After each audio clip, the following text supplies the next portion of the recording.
call and he tells you, please restart your computer before you ask any questions. No, Mike, you have been a powerhouse. You have been in government service for 15 years, and we wanted to take a moment to recognize you, to thank you.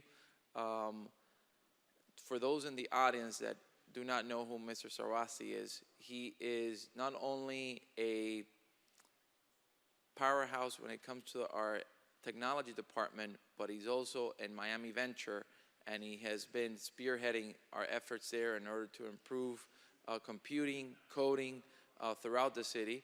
And not that long ago, I learned that he also has an affinity for music. So maybe you can give a shout out in a moment about your Instagram music, which I've enjoyed. So without too much introduction, let me read this to you, Mike. In recognition of your excellent service, the City of Miami issues a certificate of merit to Mike Sarwasti. He served as the City of Miami Director of Innovation and Technology, a position charged with driving innovation, technology operations, process improvement, collaboration, and data-driven strategy across municipal government.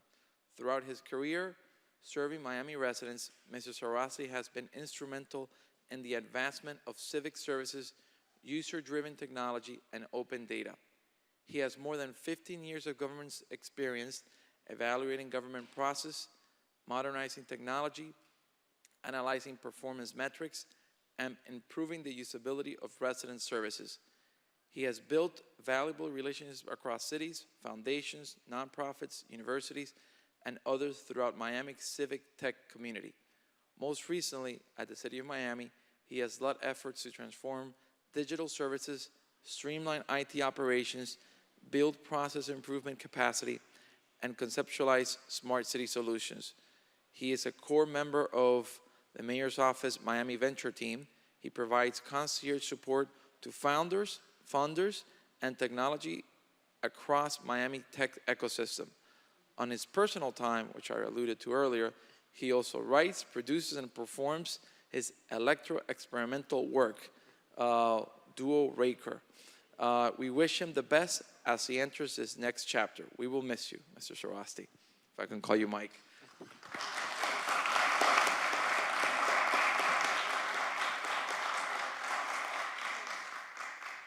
I do not know whether there is an immediate supervisor or a supervisor that I know that wanted to say a few things, because I know that Mike always has a smile no matter what time you call him. So if anybody wants to say a few words.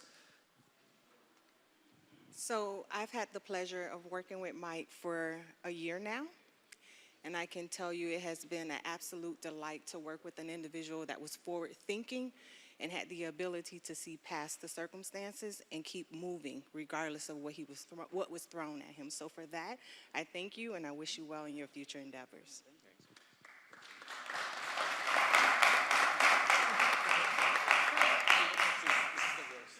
Yeah, here comes the roast of Mike. I'm responsible for getting Mike to come work for the city, so my apologies for that. No, actually, I had the pleasure of working with Mike a little bit when I was at the county and when he was at the county.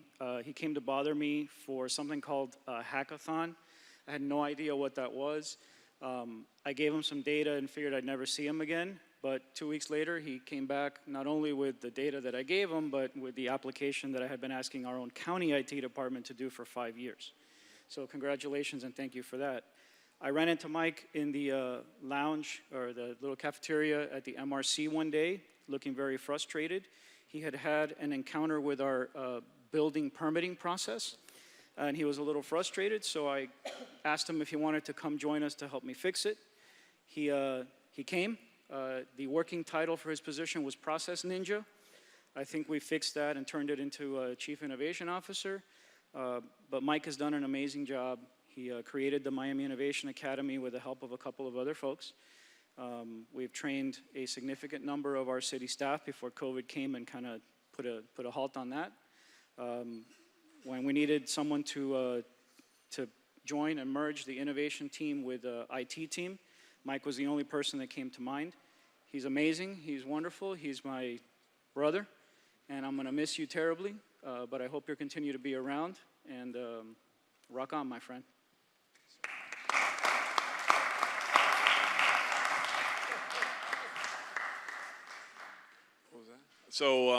I'm just shocked I got the mic from Fernando at the rate he was going. Yeah, exactly. You know, one of the things that's extremely impressive about Mike, and you know, there were a lot of departments that had challenges over the last couple of years. None more so than IT, and certainly from a technology standpoint. The fact that we were as productive as we were, he played a major role in that, and so I want to give him a lot of thanks for that.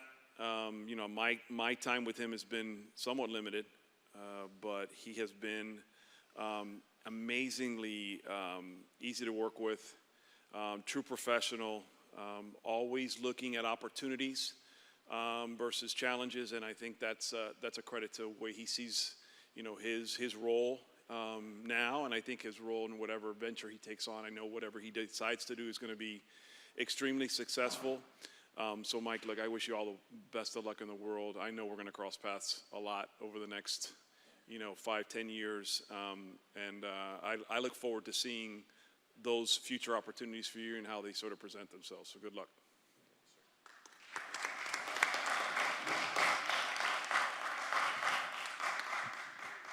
Good morning. Thank you, Mr. Manager. Mike, it has been a pleasure working with you. I see leadership qualities in you that will take you places far beyond working in IT or behind a computer screen. You've helped us and this city with so many things to make us better and more transparent. You know, open data situations, GIS mapping, helping me map the scooters to find where they were all over the city to make it as good as possible.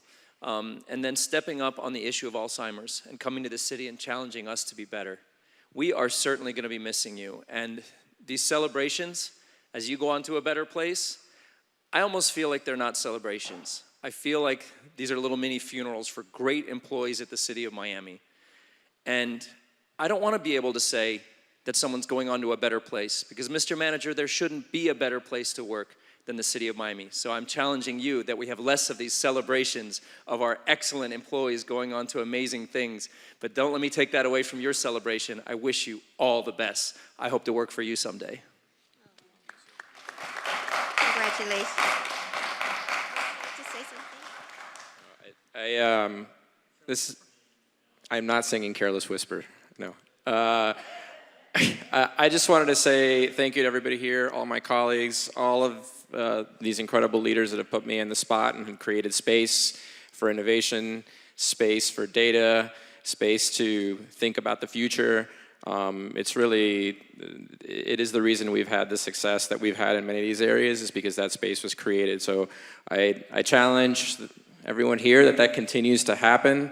Thank you to all my colleagues, all of you. I'm looking at people in the audience that have been such a joy to work with, and this has been the best time of my career in government, has been here at the city of Miami and watching this place grow. So thank you to all of you for making that happen. Thank you.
If I could call, good morning again, Almartha, Carol, Gisela, Elizabeth, Dorian, Melissa, Esther, and Cataline to the stage, please. Thank you.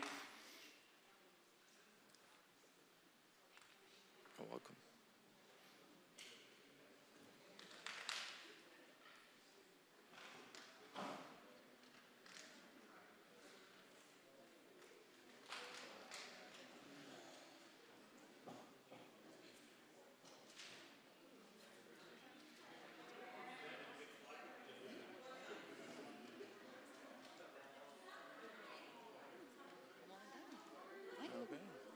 Hey, good morning. We have a little bit of a delay. Good morning. Good to see you. Thank you for all the help. I haven't seen you in person in like years. Yes. Yes.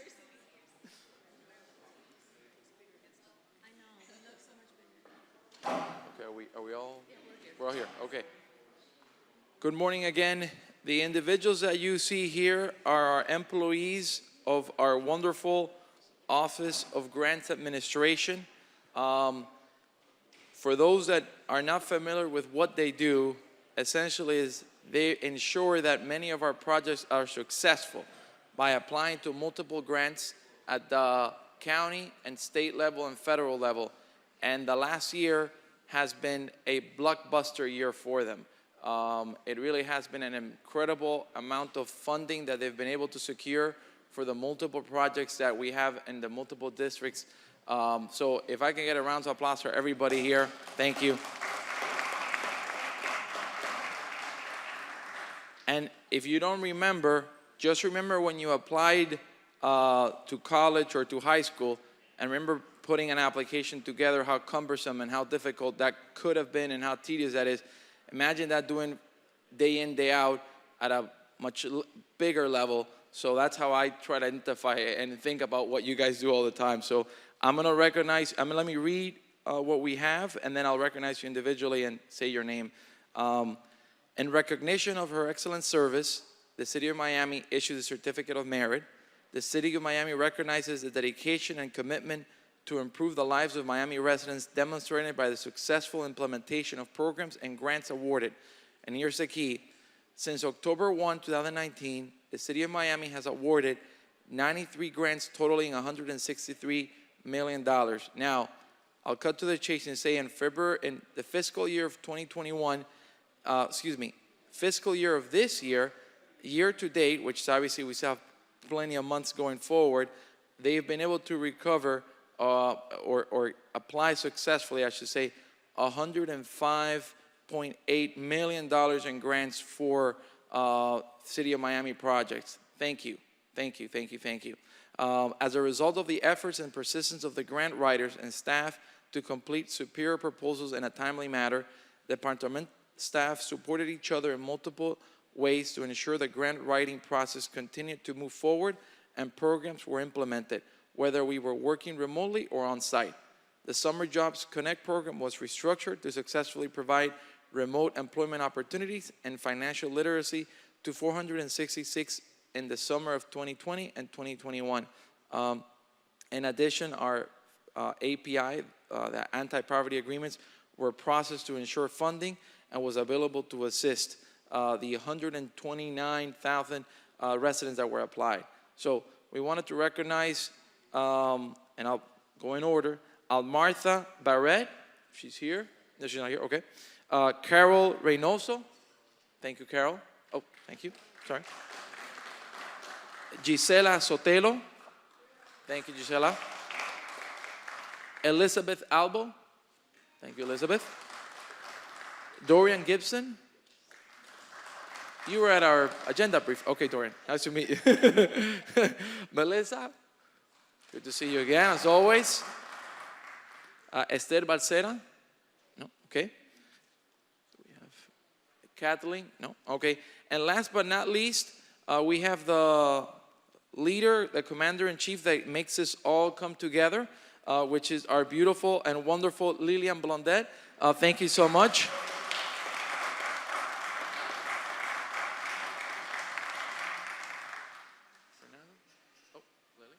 So good morning, everybody. Thanks for having us here today. I want to say thank you for this small but mighty team, which they are a team. It's not only the grant writing, we do that and we do it very well, but everybody else supports the team and they take care of the projects. And during the pandemic, when we work from home, they didn't lose a beat. And they continue working with all the departments. They develop the relationships, they learn the city, and they develop superior projects so that they resulted in all the funding we have received and all the youth that we have placed during virtual trainings. It was a meaningful experience that they provided. And everybody supported. Dorian supports the team. Elizabeth supports the team. Kaylin, who's not here now, Martha, they are excellent writers, and you give them an assignment and they run with it. Carol, there's not much to say. She loves police grants. So, thanks for that, and fire and all the departments that have welcomed us and supported us, because that makes a big difference. And, Melissa, who implemented the guidelines for the API and has expedited the process, making sure that that money moves forward very quickly and expeditiously so we can assist the residents. So, again, thanks for the city to give us this opportunity. Thanks for the departments from finance, budget, procurement, Fernando for the support that we always get from him, and the elected officials, the mayor. They make a success, and they make this job a lot of fun. Thank you. So taxpayers don't realize what this really does. And it creates what's 3 letters that are very important to us. OPM, other people's money. And that is the best thing to spend is not your taxpayer dollars. So when they find grants and when they match our dollars, that makes projects happen a lot better, but not on your dime. Thank you so much.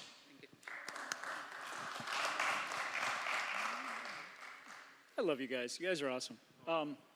So I have the mic again, sir. I'm here all week. So when you think about government inefficiency, everybody thinks that we're very inefficient. So hundreds of millions of dollars worth of grants, thousands of children's lives touched every year. I don't know how many API grants we give out to different organizations, but this is it, folks. This is not a very large group of individuals. These people work very hard. They care about the city. They care about the residents. They work day, night, weekends, whatever it takes to get the job done. So for that, I thank you all very, very much. And I always say, out of my portfolio of very boring departments, you guys are the ones with the biggest heart. So thank you so much for doing that. I appreciate you all very, very much. And let me just be really brief, but I want to kind of point and highlight this aspect of what they do, because there are a lot of departments we have at the city that are forward-facing departments which people get a chance to interact with on a regular basis. They are not, right? So they don't get a chance to get the spotlight shown on them in a positive way. This is a great opportunity for us to recognize them, in part because there are so many departments in the city that depend on the work that they do. It goes largely unnoticed, but these are the opportunities we have to sort of highlight that good work. And it's not just good work, it's exceptional work. So thank you to all of you, by the way, for the great work you do. A lot of it doesn't come with a lot of recognition, so the chance we get here to recognize you and applaud you is important to all of us. So thank you very much. Great job, Lillian. Thank you.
At this time, I will open the meeting with a prayer from Pastor Stephanie Russell. Please come.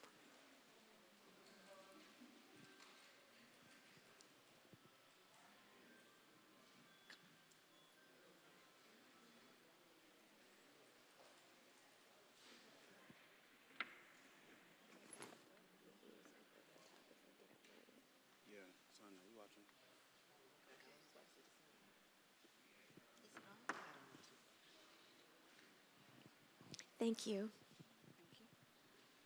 Good morning.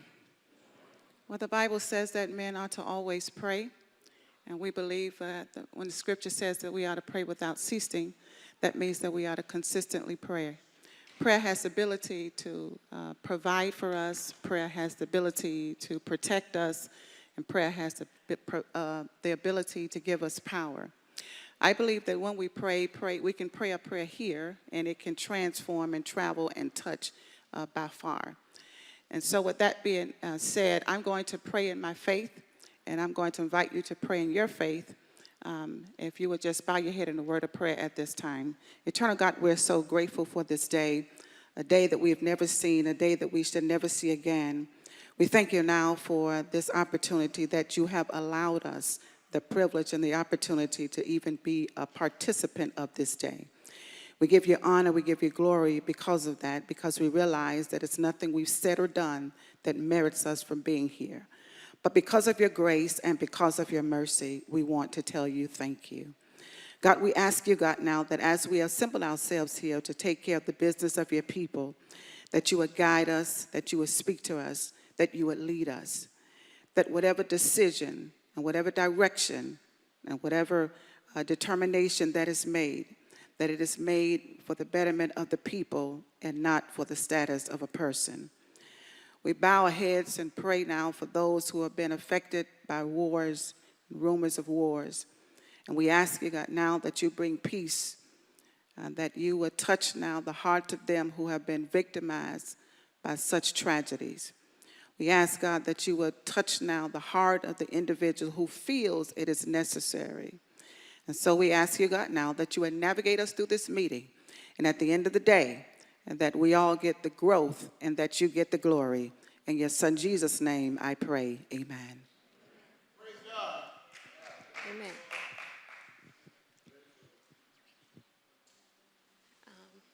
Where's Russell? For the Pledge of Allegiance. Where's Russell?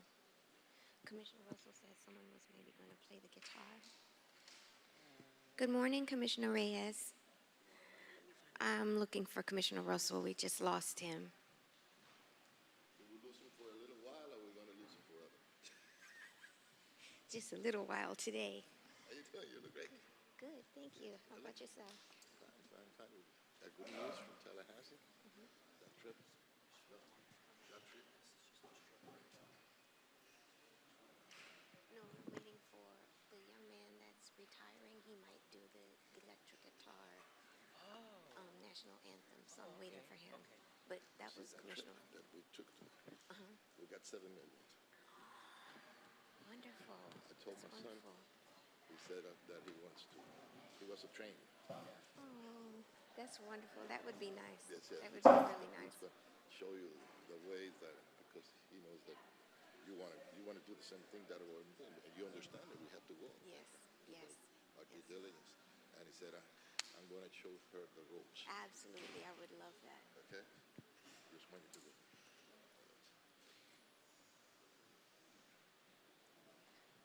Hello, lady. Hello, Commissioner. Where did Commissioner Pleasure to Russell see go? you. I don't know. I can't find him.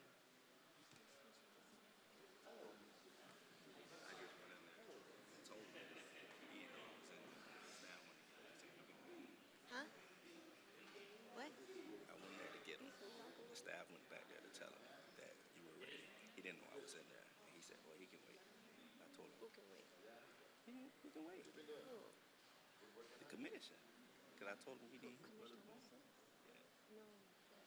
No, the man with the guitar. The guy that was up here.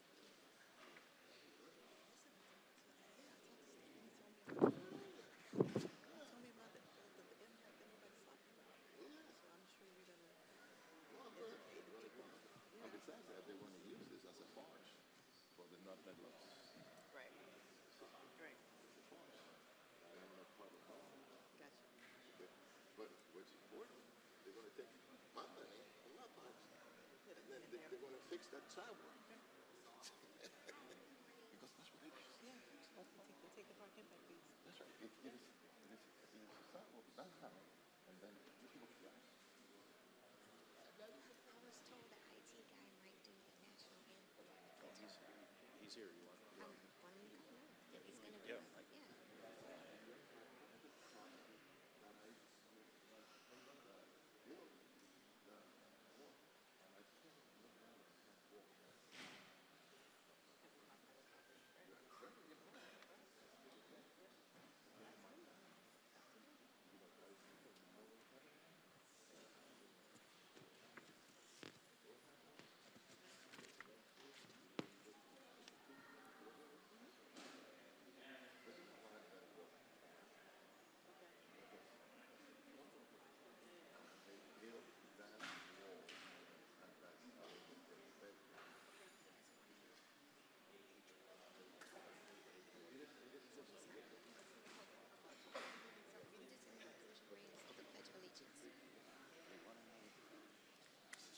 Can you do the Pledge of Allegiance for us? Whatever you say, you're the boss.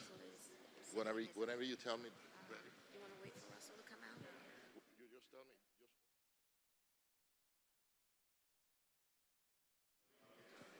tell me. Could you please stand up for the Pledge of Allegiance?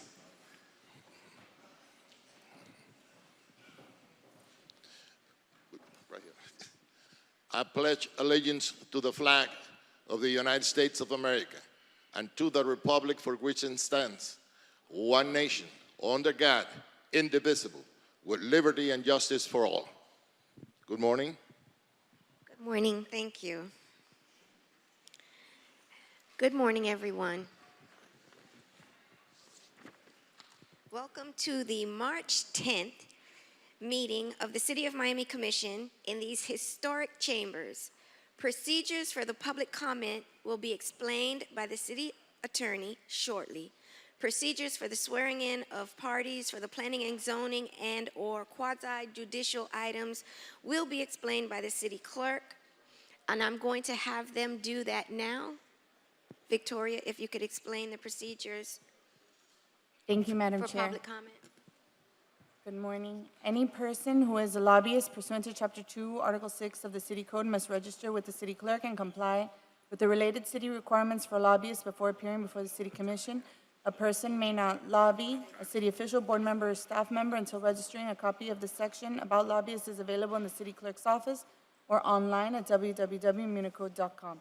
Any person making a presentation, formal request, or petition to the City Commission concerning real property must make the appropriate disclosures required by the City Code in writing. A copy of this code section is available at the office of the City Clerk or online at www.municode.com. The City of Miami requires that anyone requesting any action by the City Commission must disclose before the hearing any consideration provided or committed to anyone for agreement to support or withhold objection to the requested action pursuant to City Code Section 2-8. Any documents offered to the City Commissioners that have not been provided 7 days before the meeting as part of the agenda materials will be entered into the record at the City Commission's discretion.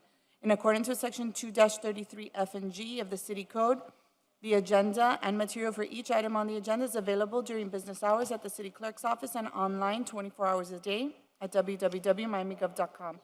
Any person may be heard by the City Commission through the chair by not more than 2 minutes on any proposition before the City Commission takes action unless modified by the chair.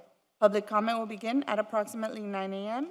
and remain open until public comment is closed by the chair.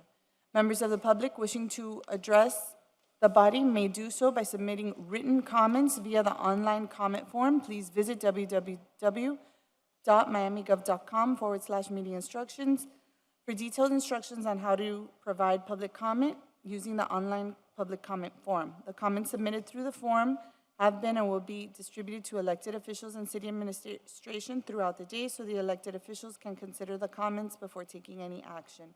Additionally, the online comment form will remain open during the meeting to accept comments and distribute to the elected officials up until the chair closes public comment.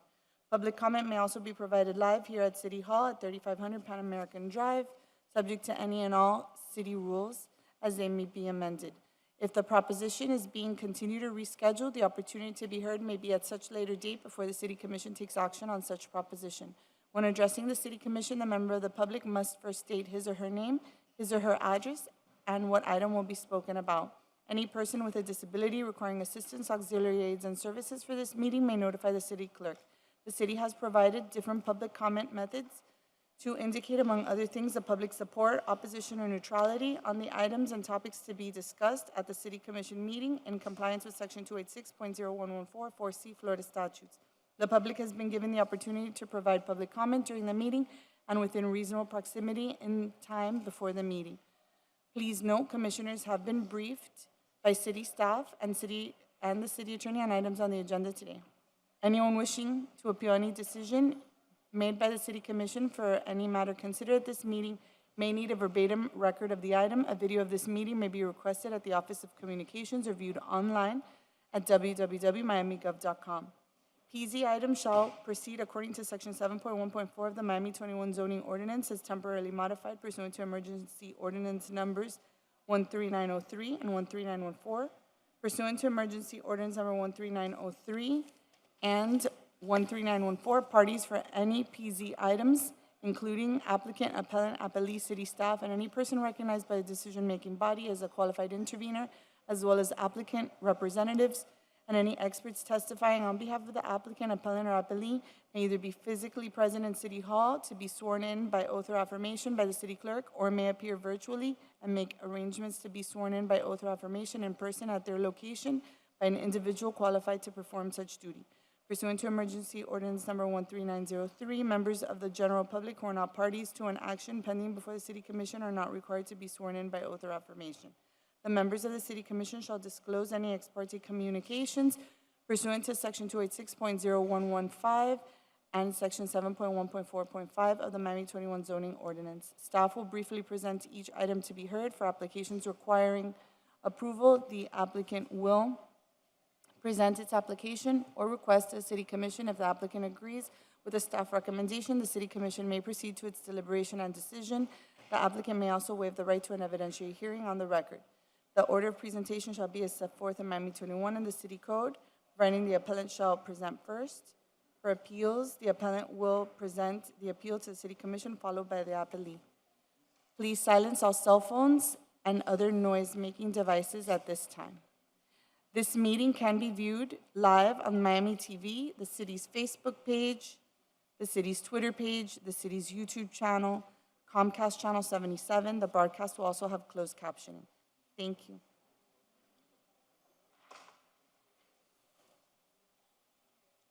Mr. City Clerk, will you please read the statement for swearing in? Thank you, Chair. The procedures for individuals who would be providing testimony to be sworn in for planning and zoning items and any quasi-judicial items on today's City Commission agenda will be as follows. Members of city staff or any other individuals required to be sworn in who are currently present at City Hall will be sworn in by me, the City Clerk, immediately after I finish explaining these procedures. Those individuals who are appearing remotely may be sworn in now or at any time prior to the individual providing testimony for planning and zoning items and or quasi-judicial items. Pursuant to emergency ordinance number 13903, those individuals appearing remotely may be sworn in at their location by an individual qualified to administer the oath. After you are sworn in, please be sure to complete, sign, and notarize the affidavit provided to you by the City Attorney's Office. Each individual who will provide testimony must be sworn in and execute an affidavit. Please email a scanned version of the signed affidavit to the City Clerk at thannon@miamigov.com prior to providing testimony on the planning and zoning item and or quasi-judicial item. The affidavit shall be included in the record for the relevant item for which you will be providing testimony. Commissioners, are you comfortable with all the notice provisions set forth in these uniform rules and procedures we have established for this meeting? Yes. Chair, may I administer the oath? Yes, please. Good morning, ladies and gentlemen. Good morning. If you'll be speaking on any of today's planning and zoning items, may I please have you stand and raise your right hand.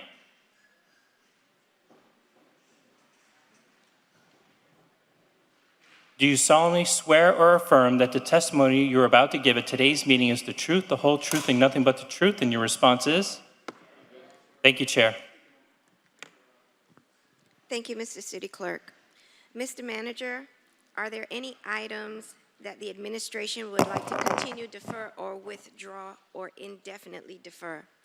Good morning, Mr. Chairwoman, Commissioners, Madam City Attorney, Mr. City Clerk. At this time, the City Administration would like to defer the following item, DI2, to the April 14th meeting. Could you do it a little slow, you see? The administration would like to defer the following item, Okay. DI2, to the April 14th City Commission meeting. Is that it? That That's it? it. That concludes the request for deferrals or withdrawals or indefinite deferrals. Commissioner Reyes, do you have any items you'd like to? No, Madam Chair, I'm fine. Thank you. Commissioner Russell? Okay. Chair, my apologies. Just for the record, Mayor Suarez would like to be shown as a sponsor for item PH2. Mayor Suarez would like to be shown as a sponsor for item PH2. Okay. I would like to be shown as a co-sponsor of RE8.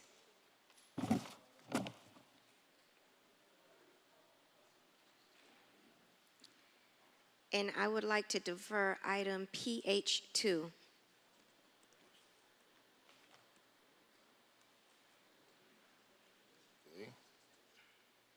To the second meeting in April. That will be April 28th. Are there any pocket items? Yes? I'd be happy to sponsor all of the fine grant applications. I think it was very fitting to recognize Lillian and the team this morning, and I want to cheer them on and be very strongly an advocate of all of those. All of what? The fine grant applications, so Oh, the it would fine- be oh, the CA fine 7, 8, 9, 10, 11, and RE 5 and 6. Well, any grants that we receive, I will co-sponsor. Did you get that, Mr. City Clerk? Yes, ma'am. Commissioner Reyes, you wanted to be shown as a co-sponsor as well for all of the fine? Okay, understood. Myself as well. There are no pocket items? Nope. Okay, then. Yes, Chair? Chair, I believe District 3 has a pocket item, but I don't know if we're We'll wait. waiting. We may want to address that when the commissioner arrives. Okay, so in the meantime, may I have a motion on all of the items that are being continued, deferred? So moved. Second? All in favor? Aye. Aye. Motion carries. Are there any minutes to be approved, Mr. City Clerk? No, ma'am, and there are no mayoral vetoes. Okay, then at this time, I will start the public comment period. You may line up at the podiums.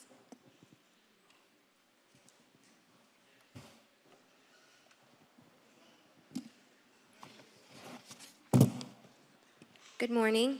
Good morning. Thanks for letting me speak to RE7 regarding Morningside Park. I'm Rob Pollock. I live at 5724 North Bayshore Drive in Miami. I support improvements to the park because they benefit the citizens of Miami, especially those who live outside Morningside. I hope that you can look past the chaff that's being thrown by a minority of people and improve the park by upgrading its facilities and layout. As we heard in the beautiful prayer this morning, this is for the betterment of all people. Thank you. Good morning, sir. Good morning. How are you?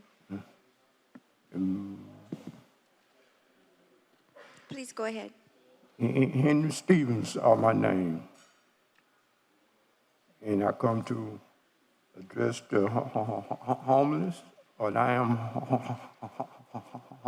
homeless and doesn't have anywhere to stay.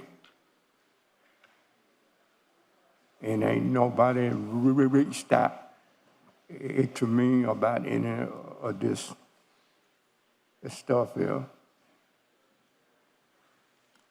And it's a guy, this the only guy that helped me out. Sir, are you actually homeless? Yes, sir. Mr. City Manager, there's, I know that we have some, shelters in that at Camilo's house and other areas. Could you please see that this gentleman is helped? Okay? I'm gonna try to help you, sir. All right? Thank you for coming, sir. Thank you very much. Good morning.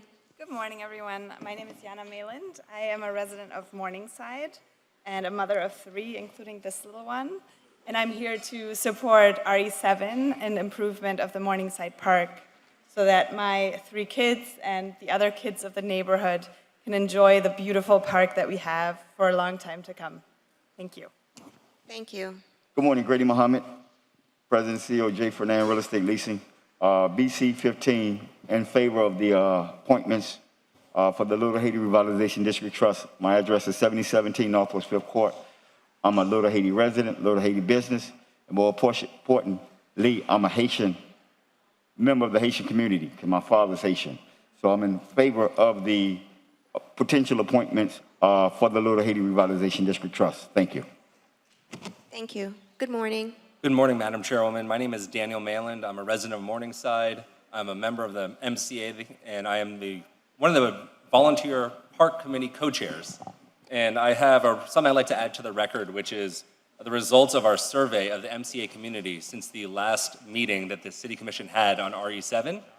We had an anonymous online survey sent out to all MCA members. We had a really impressive 102 households responded to the survey with resounding support for the park improvement plan. 75% of all respondents support the plan, and every single element that was asked about was overwhelmingly supported, as you'll see in the notes. If you're curious, the number of respondents equals about 55% of the MCA households.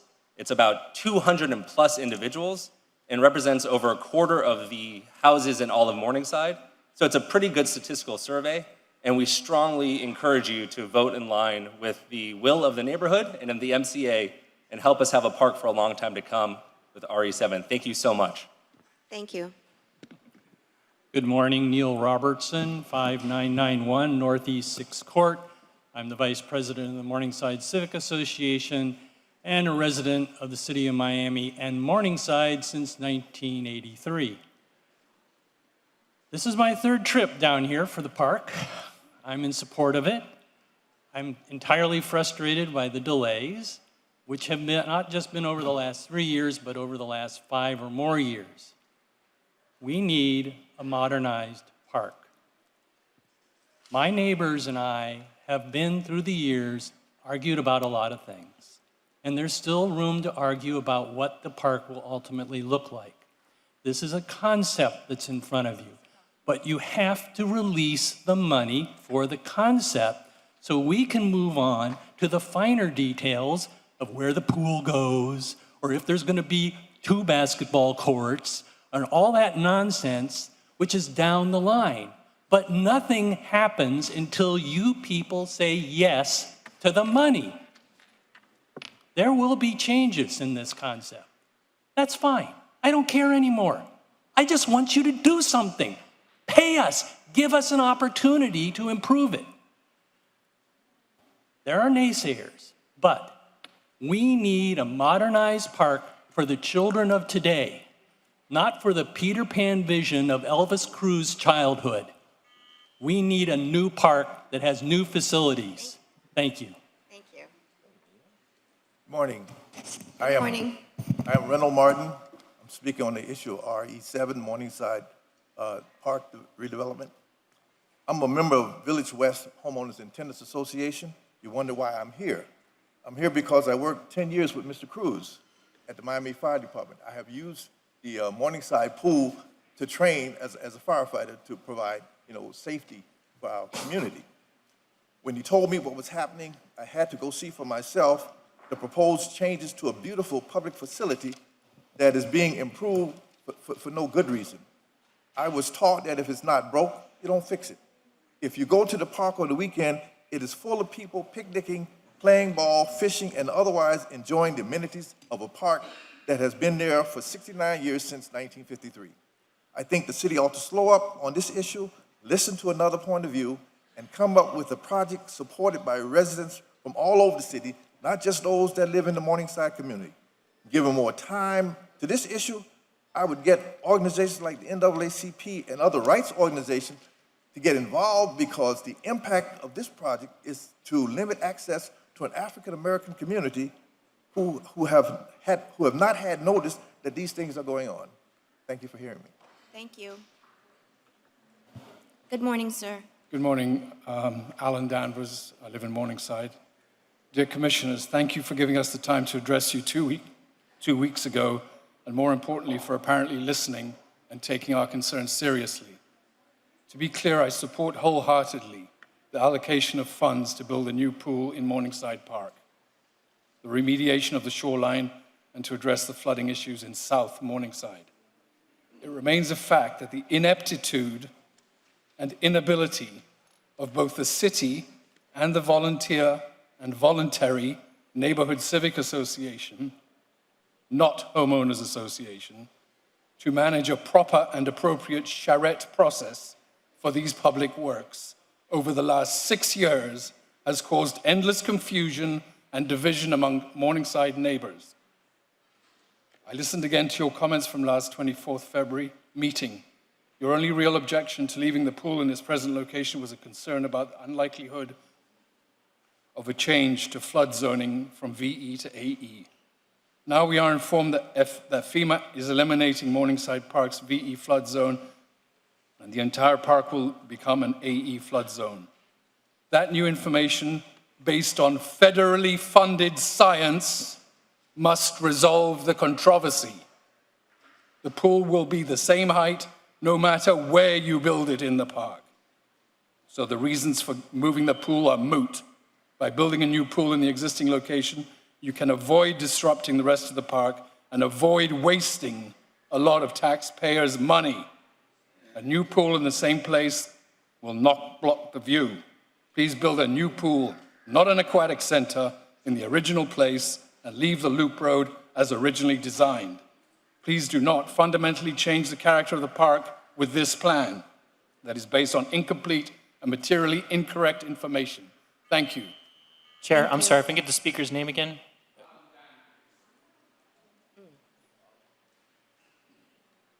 Good morning. Good morning. My name is Jacqueline Krieger, Degwitz.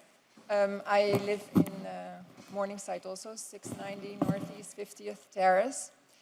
And I would really like to address you, Mr. Reyes, Mrs. King, Mr. Russell, to go to your higher self and let your higher self make the decision that we really need the funding. We do. That's what we want. And it's such a jewel of a park. And I sent an email with photos from several places of the park that with a beautiful view. I took the photos especially from the back of the park. So you see, and there's places like, you see the beautiful water all the way from the back of the park. Then you go in where the pool is, and you don't, because it does, like Mr. Danvers said, it does block view, it does. And I also took a picture of where the pool would go and what it would be blocking. It's just behind the tennis court, so it won't block any view there. And it still has a beautiful view from the new place. So please let that funding release it. It would be so great, and I will be very, very grateful, and not only me, but all the park goers. Thank you very much. Thank you. Good morning. Good morning, how are you? My name is Pamela Suarez. I live on 5990 North Bayshore Drive in Morningside. I'd like to say that I'm not an activist or a hired actor. I am a working mom and also a female entrepreneur. I'm here today to support RE7 and the master plan proposal for Morningside Park. You see, this March 25th marks the 5th anniversary that I moved into this community. It also marks the 5th year of me hearing about the issues to secure funds to improve the park and the flooding issues. 5 years ago, it was about fixing the pool. Today, 5 years later, it's also about the pool. The same pool that has been holding up important improvements for this park. This is not about the pool anymore. It's about the overall state of the park and its condition.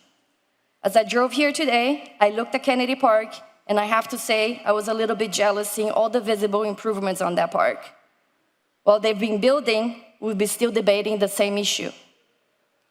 And 5 years later, I wonder if I should have bought it at the Grove instead. They have a working, functioning park, and we still don't.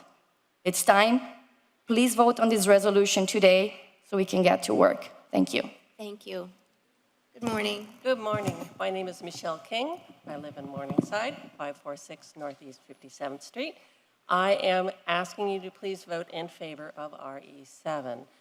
The park in Morningside, as you know, is a City of Miami park. It services all of Northeast Miami as well as the rest of Miami. It needs improvement. It needs help for the sake of our citizens. Miami is a beautiful and growing city. We have very limited views that are available to all of our citizens. Please preserve every inch of our bay views, and please vote in favor of improving our park. Listen to the engineers, put the pool where it needs to go, but please vote in favor of improving our park. Thank you very much. Thank you. Good morning. Good morning, everybody, commissioners, chairwoman. My name is Cassidy. I'm here in absolute support of RE7 for Morningside Park. I'm a new resident of Morningside Park, but the neighborhood has a near and dear place in my heart. My mother lived in Morningside Park. She was born in Morningside Park, and when Hurricane Donna hit Miami, she remembers how devastating that storm was, but there was no flooding. 60 years later, I bought a home in Morningside Park, and after the first rain, we were unable to access our home because the entire street was flooded. The water went into our garage and nearly destroyed our entire house, and we were stunned. Please support this resolution to finally bring resolution to this issue. This park plan is by the city's experts, your city's experts. So please do this, because I fear that my house, my very first house that I worked tooth and nail in this economy to be able to afford, could actually be in danger. Thank you very much. Thank you. Good morning. Good morning. My name is Lawrence Meyer. I'm a 41-year resident of the city of Miami. I live at 770 Northeast 69th Street. I've lived in the Upper East Side and Morningside for about 35 years, and I'm a happy user of Morningside Park. I stand here before you with my raspy voice to ask you to please support RE7 and the improvements of improve the master plan and improve Morningside Park. Thank you very much. Thank you. Good morning. State Representative Hardeman, how are you today? I'm fine. Good morning. Congratulations, Madam Chair. I am former State Rep Roy Hardeman, 655 North 48th Street, Chairman of the Model City Advisory Board for Miami-Dade County, former Chair of Model City Trust in the city of Miami, Liberty City area. It's now known as the Liberty City Trust. I come and support the infrastructure improvement in the park and in the neighborhood. It's just that the Morningside, I started some of my family members at Morningside. That's how serious it is to me. And what they mixing apples with oranges is my problem. And you're talking about the pool that don't need to be changed, but you have to do something with that water that's coming into the Morningside neighborhood. So they're trying to kill two birds with one stone, and they off. So we got to look at this a little closer and deal with that. And also, I just want to put on the record that we need to also deal with Liberty City when it comes to the Liberty City Trust that meets quarterly. We need to meet every month because we have a lot of problems. The killings, the drive-by shooting, that's been stopped. But the non-economic development, meaning you ain't spending no money in Liberty City like we spending in Morningside, like when former Commissioner Hardeman. Rep Roy? One more second, I'm gonna leave it alone. I'm just asking you, what agenda item are you speaking Say it again? on? What agenda item are you speaking on now? I'm speaking on the Morningside, but I'm giving you the comparison with Morningside of what we need to see happening with what's going on in Liberty City when we talk about all this crime, this drive-bys, and you ain't building, you ain't spending no money. We took and put $100 million for affordable housing. It wind up on the new Key Biscayne, well, the new Brooklyn, all that beautiful businesses over there. We created that, but Liberty City ain't getting none of that money.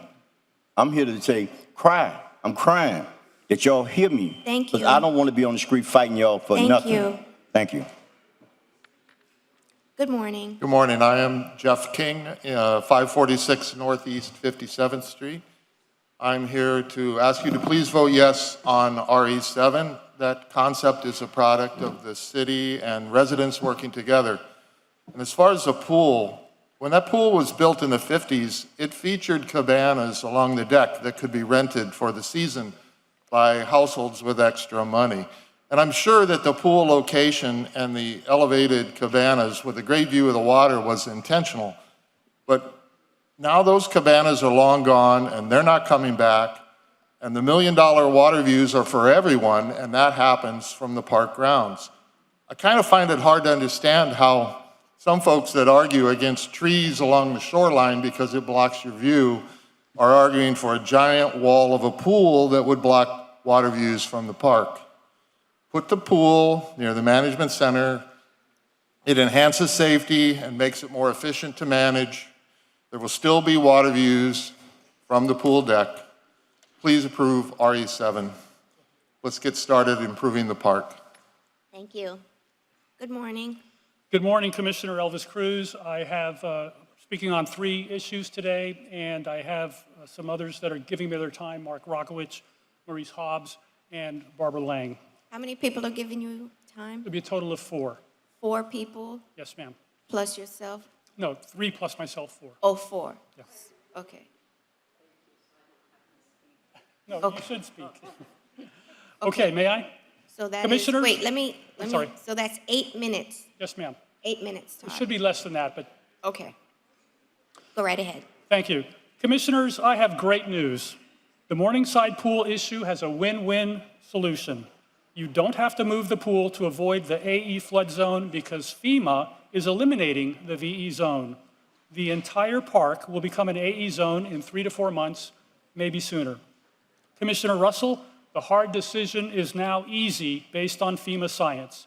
As you promised, quote, "You have my word that I am committed to make sure that we have a public pool at Morningside Park that is on the waterfront, whether we renovate or build new." Thank you for that promise, sir.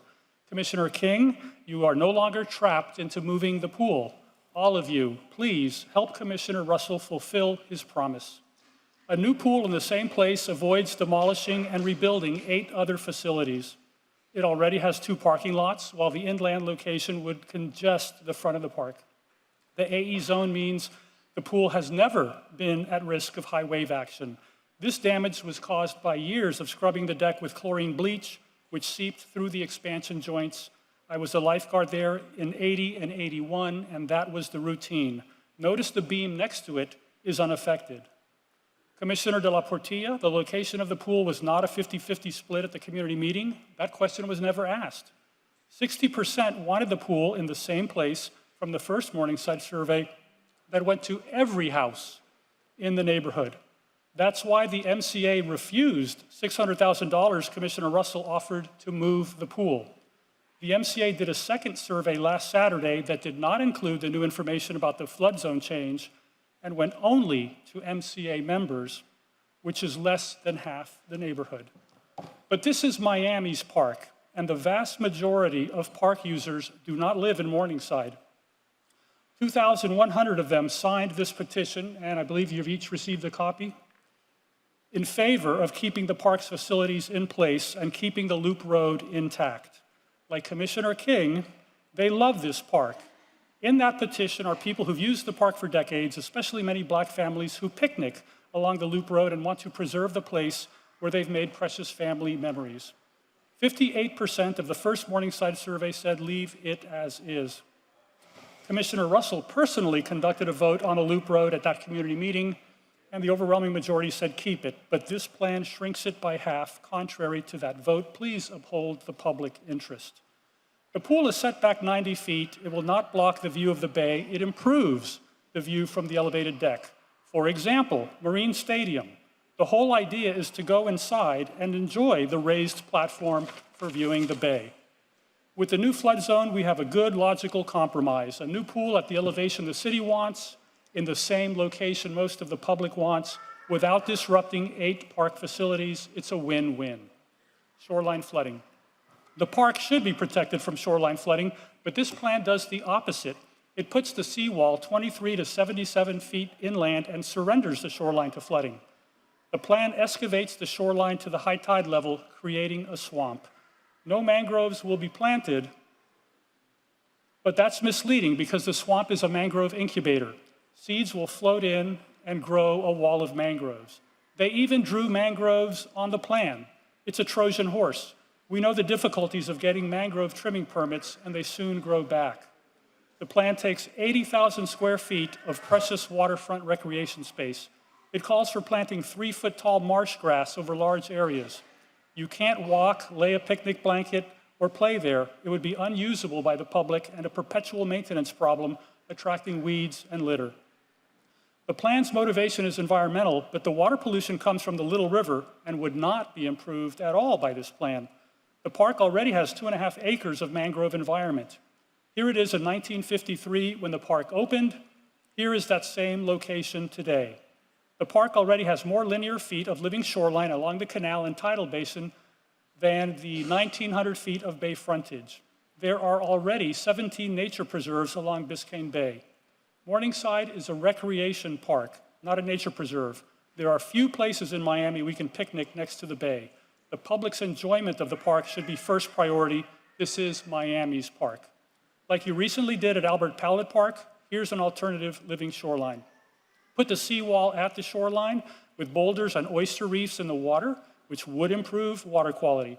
This win-win design helps the environment, protects the park from flooding, and preserves our bay views and precious waterfront recreation. Rain flooding. The park has 2 big flooding problems, both caused by the city.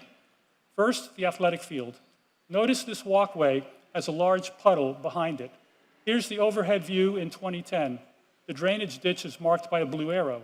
In 2012, the city installed that walkway blocking the drainage ditch. It's been flooding ever since. We've told the city many times, it never gets fixed. The city shows you a flooding problem, but doesn't mention that it caused the problem and doesn't fix it. Second, another drainage ditch by the tennis courts, marked by the blue arrows. It used to work very well. Here it is draining water away. This is what caused the big flooding to the gentleman's house that was here earlier. In 2019, the city moved 2 tennis courts, blocking the drainage ditch. We told them not to, they did it anyway. That move also took up land that should have been saved for a pumping station. So now 7th Avenue gets severe flooding after heavy rain. Surface drainage ditches have advantages over underground pipes. They're simpler, cheaper, faster to install, easier to maintain, and don't get clogged unless blocked by an outside force. There's another lesser flooding problem in a few spots. Parks Director Hernandez said it's okay if the flooding lasts 2 or 3 days, which is what happens here. Even so, consider raising the walkways with a layer of asphalt and filling in the low spots with sand. That would avoid moving 220 trees, including these large legacy trees, to make a green space when the park already has 7 of them. In closing, one of the hardest things to do is convince someone they were wrong. Today, I'm trying to convince you that you were right, City of Miami, when you designed this beautiful park with a pool deck overlooking Biscayne Bay and all the rest. Everything I've told you is factual, logical, common sense, and avoids 8 expensive conflicts. Please amend the plan so the new pool is in the same place, keep the loop road, Palm Garden, and restroom as is, and put the seawall along the shoreline to protect the public's enjoyment of this wonderful park, and then approve it. Thank you. I'd also like to speak on item PZ 1 and 2, very briefly. The PZAB voted unanimously 11-0 to deny this upzoning, and for good reason. Under Miami 21 sections 7128 C2G, any application for rezoning must explain why the existing zoning is inappropriate. But the existing zoning is completely appropriate, found throughout the city of Miami in situations just like this one. The proposed change is a clear encroachment into the T3 neighborhood. There is no justification for this zoning change. There is no hardship. This is simply a case of the developer wanting more.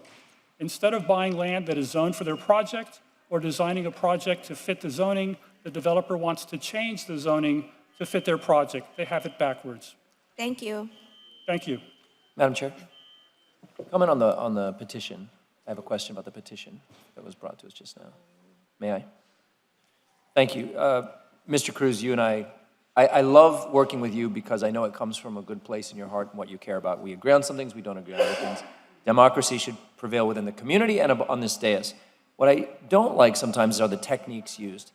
all of us up here in politics, and we use petitions to learn and what we need and to express to the community. The way you word those petitions can affect the answers you get. The petition that you wrote says, petition to preserve Morningside Park. We want to keep the basketball and tennis courts, playground, softball field, swimming pool, please fix and reopen it, scenic loop road with convenient parking next to the soccer area, palm garden, picnic area, boat ramp launching for motorboats, volleyball, etc. If I were to read this petition, I would assume that, but for not supporting this, those things might disappear. Because it doesn't say keep them where they are, it just says keep them. And so the 2,000 people here are worried about losing these things. They want them, so they sign your petition. And I don't think that's very straightforward. And so that gives me pause in wondering whether they know the full story when signing this petition. Thank you. May I respond, Commissioner? No, Well, no, let's move along. Well, Let's move along. it's incorrect what you've said. Good morning. Those facilities were. Morning. My name is Rachel First. I live at 570 Northeast 57th Street. Madam Chairwoman, Commissioners, I'm here to speak in support of RE7. I only have 2 minutes, so rather than use my time to go through and kind of address some of the points Elvis raised, I'll just tell you a little bit about myself and why I support RE7. I work full-time as an attorney. I'm the mother of 2 young children. I braved the traffic. I put my work on hold to come down here because myself and my family, we use the park every day. We love the park. It's a gem. It's a gem of a city park. Not only, of course, Morningside residents use it, but the entire city.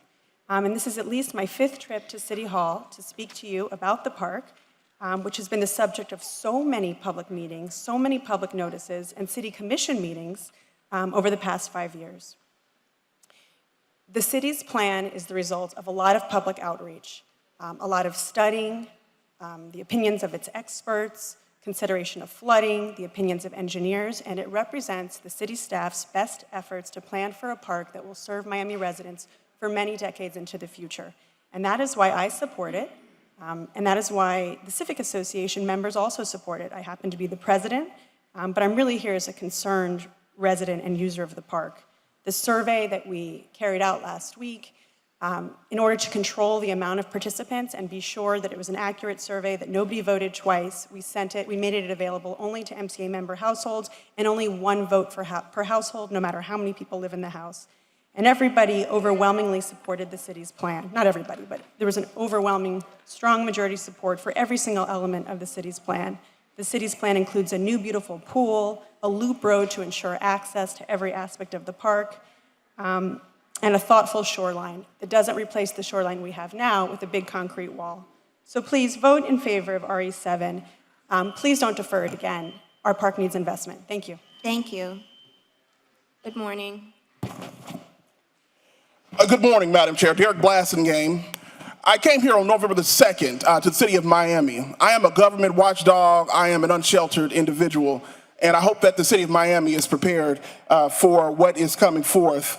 I'm here to I'm opposing Resolution 11433. That's page 11 on your agenda. Prior to me getting into that, I want to remind this commission that Congress shall make no law respecting an establishment of religion or prohibiting the free exercise thereof, or abridging the freedom of speech or of the press or of the right of the people to peacefully assemble and to petition the government for a redress of grievance.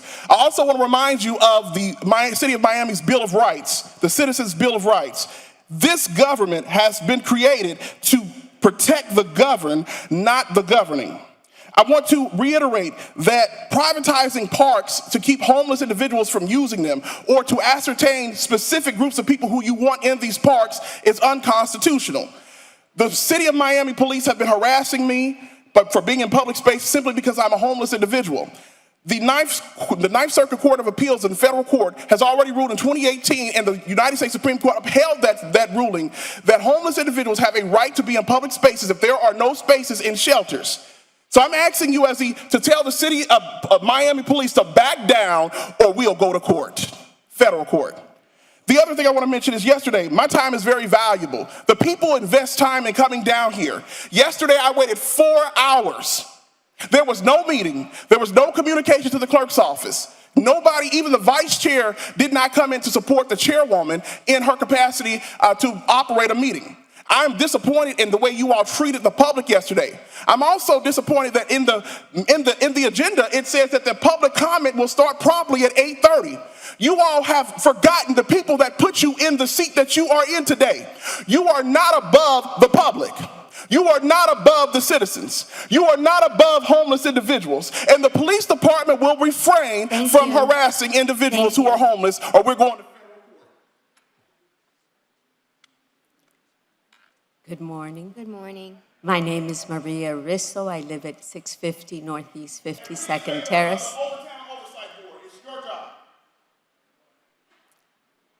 And I'm here to ask you to put the money in for the for Morningside Park and to keep the pool in its place, to keep the loop road and the park as is and just improve it. Do a seawall as it is done in so many other parks in the city. Thank you so much. Blessings. Thank you.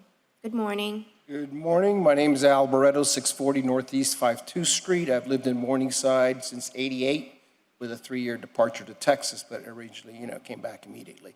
I'm only making 2 observations. Change for the sake of change is usually not a good idea. And second of all, the flooding that I've experienced over my tenure there of 34 years is flooding from the runoff of the 500-year floodplain, mainly Fifth Avenue, and west of that, Biscayne, which is even a higher elevation. All that rain goes east towards the park. And the people around the courtyard there, the tennis courts in those streets, always are flooded. And it's not rainwater, it's not seawater intrusion, because a lot of your plants would be dead if it was salt water. Again, it's just an observation. The flooding from rain into Morningside and the Morningside Park area, I have yet to hear addressed by anyone. I think I sent Commissioner Russell an email a long time ago when all this crap started happening, because just FYI, take a look at this. Thank you for your time. Thank you. Good morning. Good morning. My name is Robert Stein. I'm here for the second time in a couple weeks to support RE7, the resolution to improve Morningside Park. Like some of my neighbors, I'm a professional attorney. I advocate on behalf of clients in front of the city and its various bodies frequently. This is the first and only time I've been here on a personal matter ever since I've moved to Miami. 3 small points. One is that the timing and substance and certainty of this flood reclassification is unknown. Further, even if it is true, the flood risk is not diminished based on this reclassification, so the problem is still at our doorstep. It's not a basis to go back to the drawing board. The request, from the opposition appears to be to invest all the money, but yet go back to the drawing board and completely redesign every part of the plan. It's not viable for us to keep doing this. We have to defer to our professionals. The city spends a lot of money on its staff. The city has a professional city manager who have all advocated on behalf of this plan. We need to listen to the experts. Finally, the effect of continuing to defer is to defer and continue to allow the park to become dilapidated. Please take action. We thank you very much for your service. We know it's a difficult job. We know that you can't always make everybody happy, but we need the community to be able to use the park and have it improved. Thank you. Good morning. Good morning. Jesus Menendez, 511 Northeast 55th Terrace, Morningside resident since 1987. I wish to talk about RE7 Morningside Park renovation. I'm a resident of the City of Miami and Morningside Park user. I do not support the city's Parks Department's master plan as presented. The city should allow more time to further discuss the details of the plans with the citizens and true friends of the park. It seems the current park plan is being pushed through for approval by the Morningside Civic Association, the MCA, which is a small group that does not represent the majority of the neighborhood. They are not a homeowners association, as I've heard them referred to, and they do not speak for me. I am one of many who greatly values Morningside Park's existing design and its convenient loop road and parking lots. Its Palm Gardens, restroom building, its bayfront pool and picnic area. Numerous families have enjoyed the park as it is since 1953. Approximately 2,100 park users signed a petition to keep the park's facilities in place. Another close to 1,000 signed an online petition. The Morningside Civic Association survey also called for keeping its facilities. Morningside Park is a neighborhood park, and we don't want to turn it into a sports center with a proposed parking lot for 180 plus or minus vehicles. What will happen to our property values? I congratulate the city commissioners and officials for your patience and cooperation with the residents, and trust that you consciously vote today to disapprove the current plan and provide more time to revise it. Thank you very much. Thank you. Good morning. Good morning. Spencer Bartram, 598 Northeast 56th Street, a Morningside homeowner. I'm here in support of RE7 and the conceptual design or redesign of Morningside Park. As a regular visitor to the park with my children, I see relocating the pool facility as logical for a number of reasons. One that I'd ask you to consider, which I think is the most obvious, is that having the pool and athletic facilities grouped together makes a lot of sense for the use of those facilities, the supervision, and the maintenance of those facilities. I ask you to please listen to the professionals and experts mobilized by the City of Miami and their opinions. It's time for this project to be approved and finally move forward. Thank you. Thank you. Good morning. Good morning. Good morning, Commissioners. I am Barry Eckel of 480 Northeast 55th Terrace, living in Morningside down the street from Morningside Park for 33 years. I have just 3 points to enjoin upon you today. First, be the fiscally responsible officials that you are elected to be over the tax funds entrusted to your charge by the citizens and from the grants and other funds you've been so diligent and fortunate to obtain. Moving the pool from its current location causes a cascaded effect of unnecessary and additional construction and therefore expense. Also, constructing a seawall on the park's water's edge would ensure that the bay views remain viable for years to come. Second, I once heard the Dade County coroner, yes, the coroner, talk about the need for pools, with the number of tragic deaths of especially young people due to all the water around us and them not knowing how to swim. Having publicly available swimming facilities are crucial to that education. Please do everything in your power to ensure that a pool remains at Morningside Park. Finally, CapEx, OpEx, and other mundane accounting terms. The pool also needs to have sufficient operating funds allocated to it annually by you so that it can operate nearly year-round and not for just a few hours during the day, during a few weeks during the summer. It would be a real tragedy to go through all of this effort and not to have this facility operating at its best utilization for the residents of the city. Thank you for your time. Thank you. Good morning. Good morning, Chairwoman and Commissioners. My name is Lindsay Wolfson. I'm a fourth-generation Miamian and a resident of Morningside on 53rd Street. I'm here today as a concerned resident and board member of the MCA, not because I always come down to your meetings to voice my opinion, but because I feel so strongly in favor of Resolution 7. I'm a mom of 2 young children who adore the park and use it at least 2 times a day. I have lived in Morningside with my husband since 2014, and since the day I moved in, the discussion of Morningside Park renovations has been in the works without any progress being made.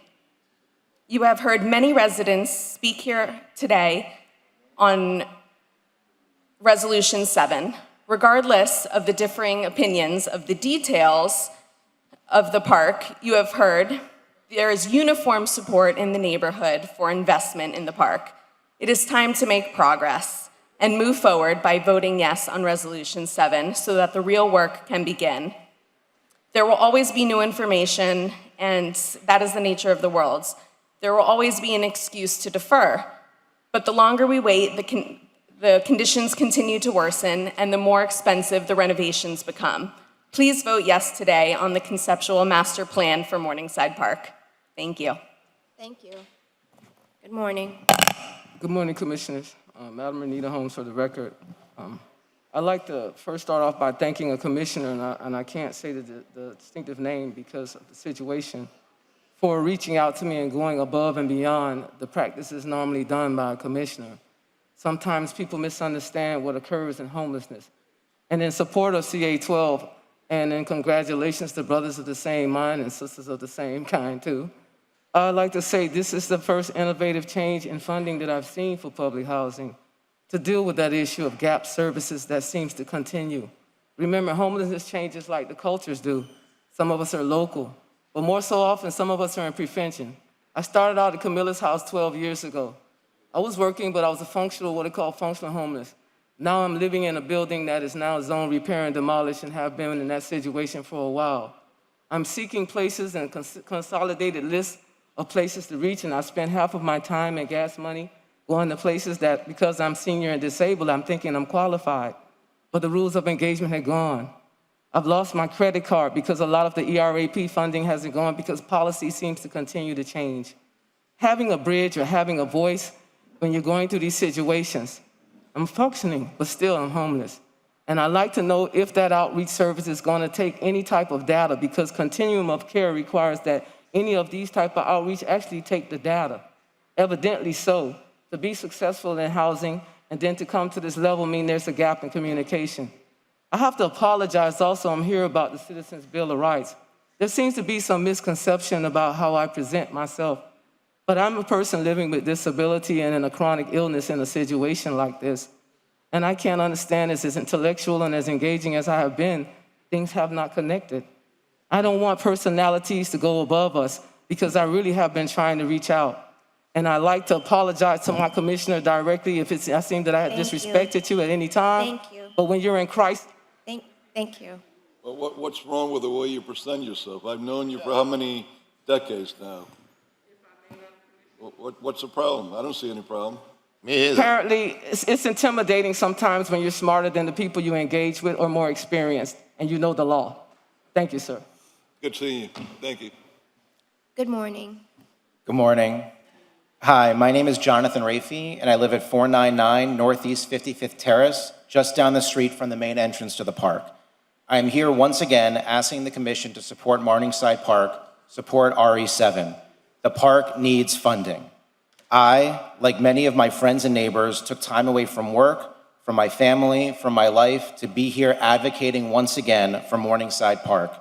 I am here on behalf of myself, my wife Laura, my 2 children, Benjamin, who is 5, and Julia, who is 1.5. Our children have lived near the park their entire lives, and our family goes there almost every day. Today, this room is stacked with people like me, people who love Morningside Park, people who spend so much of our time in Morningside Park, people who all agree that Morningside Park needs funding. Is anyone here against Morningside Park? Is anyone here against the park? So many of us played in Morningside Park as children, or are now seeing our children growing up playing in Morningside Park. This is deeply personal to many of us here in the audience and up on the dais. All of us here are in favor of Morningside Park. All of us love Morningside Park, but we are hurt, we are upset, and we are frustrated. Why? Because the park is suffering. We have to do something. We need to put money into Morningside Park. Please stop deferring. People from all over go to Morningside Park. It's a very important, very treasured park. It's not just a park in a commissioner's district. It is Miami's park. This debate has been going on for far too long. Something has to be done. As commissioners, you have to make difficult choices. But choosing Morningside Park, choosing to fund Morningside Park, that should be easy for you to decide today. Don't complicate what is easy. The park needs funding. Stop deferring our future. Please support RE7, support Morningside Park. Don't stand in the way of a better tomorrow for us and our children. Thank you. Good morning. Good morning. Good morning, Commissioners. Sean Moy, 4011 West Flagler, Miami General Employees, Local 1907. We're here in support of SR1. Please accept the amendments that will be proffered by Commissioner Ken Russell. We're looking for equality and to be treated as all the employees that are being treated in the plan. We're not here just on behalf of the general employees, but we're here of everybody that's participating in the Jesse pension plan. This is something that brings us closer to becoming alike, equality and fairness, such as the police department that has an extended drop for at least 84 months. We want the same. Please understand that this is an opportunity for all to be treated equally. Thank you. Thank you. Good morning. Good morning, everyone. My name is Javier Fornari Spau. I'm a resident of Morningside. I live at 520 Northeast 55th Terrace, right at the entrance of the park. I am a design professional and an architect, practicing architect here in the state of Florida in Miami. I'm also a father and a proud resident of this Morningside neighborhood. Thank you for giving us time to talk to you about the park. I'm here to support it along with my wife. We use the park every day. We've been there for 2 years. The park needs funding, and we all have to agree on that this is a concept plan. I happen to agree with many of my neighbors that are supporting otherwise, like the loop road, the other elements within the park that are design elements that can be changed and interchanged during further phases of construction documentation. But for now, we please ask you to support funding of the park in order to keep the ball rolling. Thank you. Thank you. Good morning. Good morning. Joe Simmons Jr., President of AFSCME Local 871. We're asking City Commission approval for RE1. It's our union contract. It's been nearly 2 years, and I think we were able to come to a solution. We were asking for your approval and the affirmative vote. Thank you. Thank you. Good morning. Good morning. My name is Diana Briceno. I live in Morningside. I have a 2-year-old son, and we use the Morningside Park every single day. We love it. I'm here to ask you to please vote yes for the Resolution 7. I personally agree with the conceptual plan, and I would love to see it happening, especially at this point, getting the funding for it to move forward. Thank you. Thank you. Good morning. Good morning, Commissioners. Board members. My name is Rosa Ramos. I live at 80 Northwest 41st Street. I'm here in the text of the Courtney building. They are asking for an upgrade or rezoning. Their area that they have is a T4. They're right on North Miami Avenue, but they're trying to go within, okay, thank you. They want to upgrade an open lot that they've been using as a parking lot. It is paved, it's been used for that, but what they're doing is coming in more into the neighborhood, and we're trying to keep our neighborhood together. We like our way of life. We encourage businesses to open, but when they start intruding into the yard, into our neighborhood, it becomes a problem. We went to a meeting with them and another person that has a building right next to them, and they had decided at the time that they were not going to ask for an upgrade.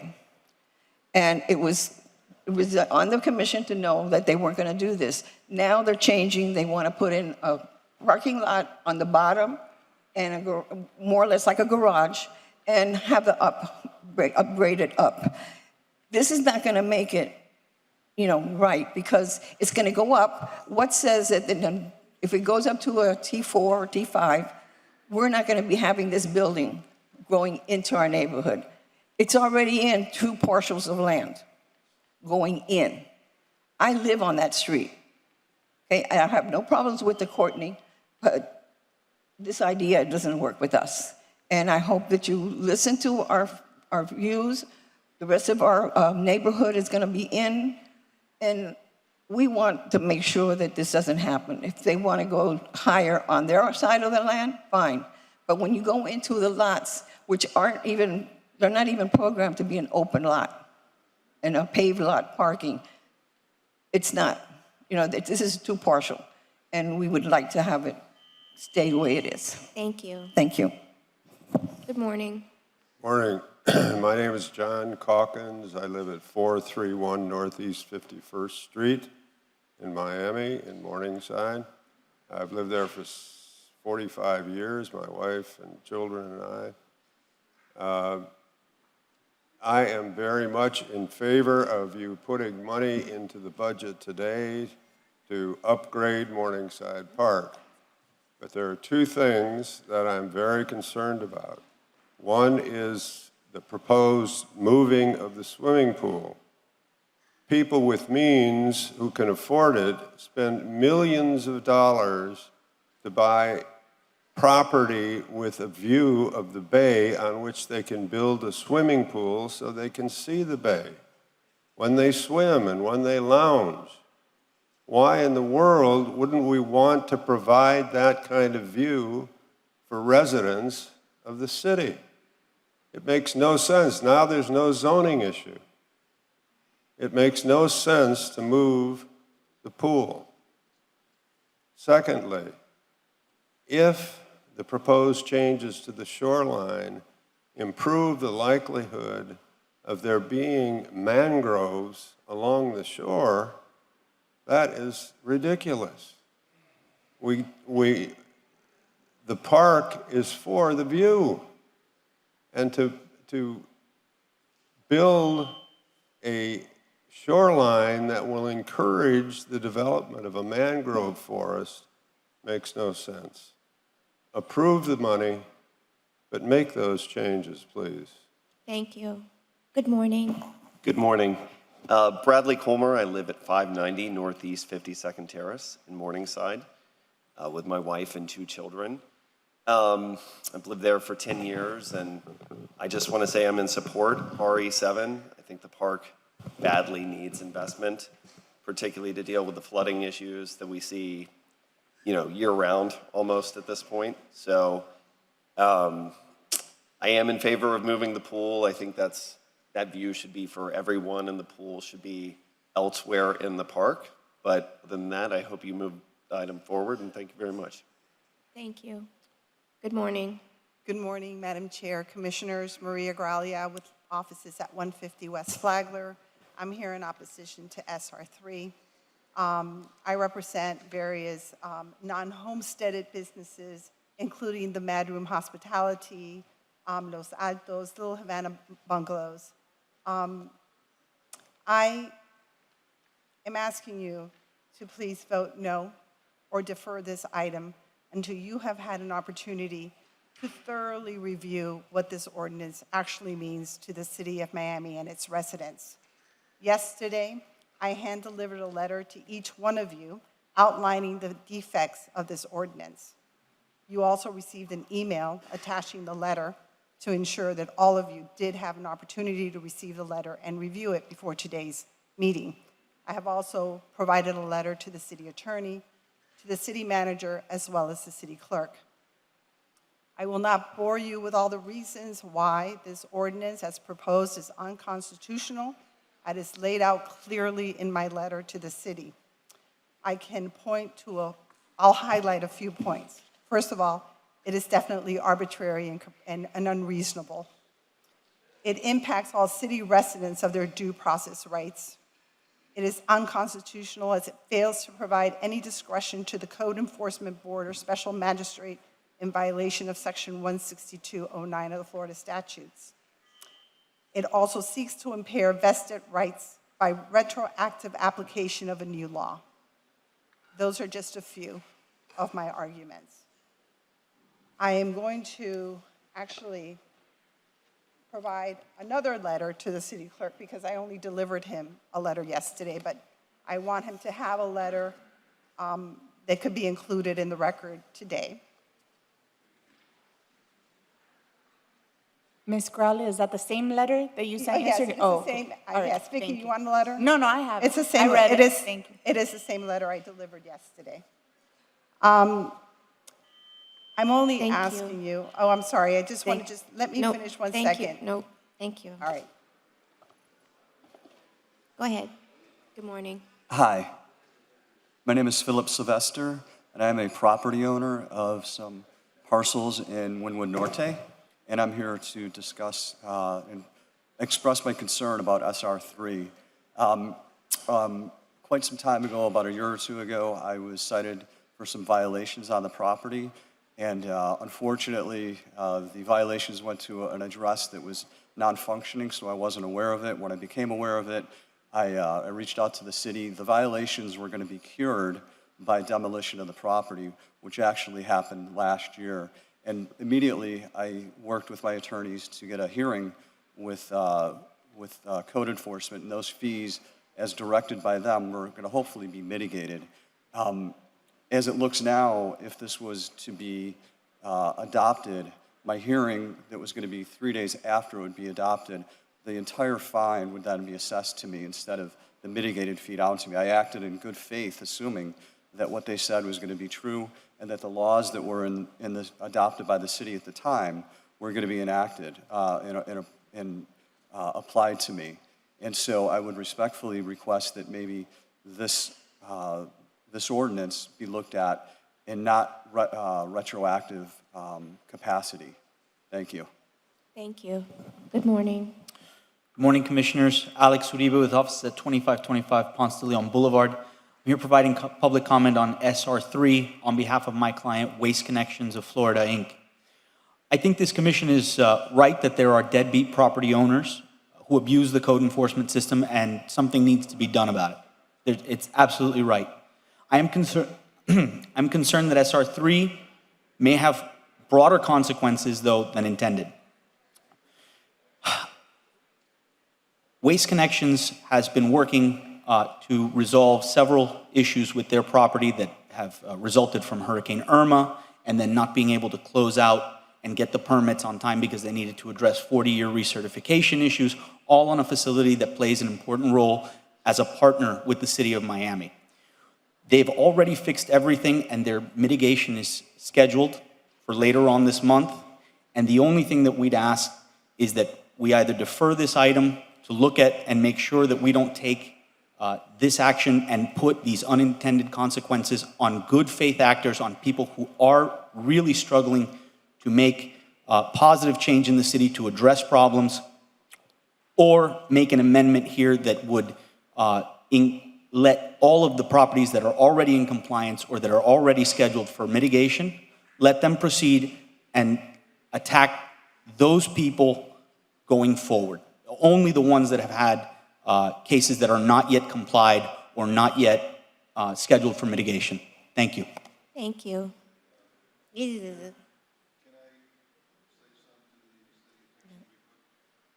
Okay. Madam City Attorney, on this ordinance, if before we discuss it for a second reading, if you can make an amendment that any party that has been scheduled already with a date to come before the code enforcement, that this would not apply retroactive to them. In other words, they can proceed as before. Anyone scheduled for a mitigation hearing? Yeah, there's got a date already. Okay. It's got a date, like the gentleman said that they did. Madam Chair, I second that. That was one of the my comments that I have written there. Right. You see, that existing permits, Yes. that they should be. Good morning, sir. Hi.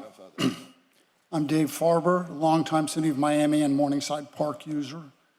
And I'd like to re-express what's already been said here, that change for the sake of change doesn't usually work out for the best, adds cost and complexity for no reason.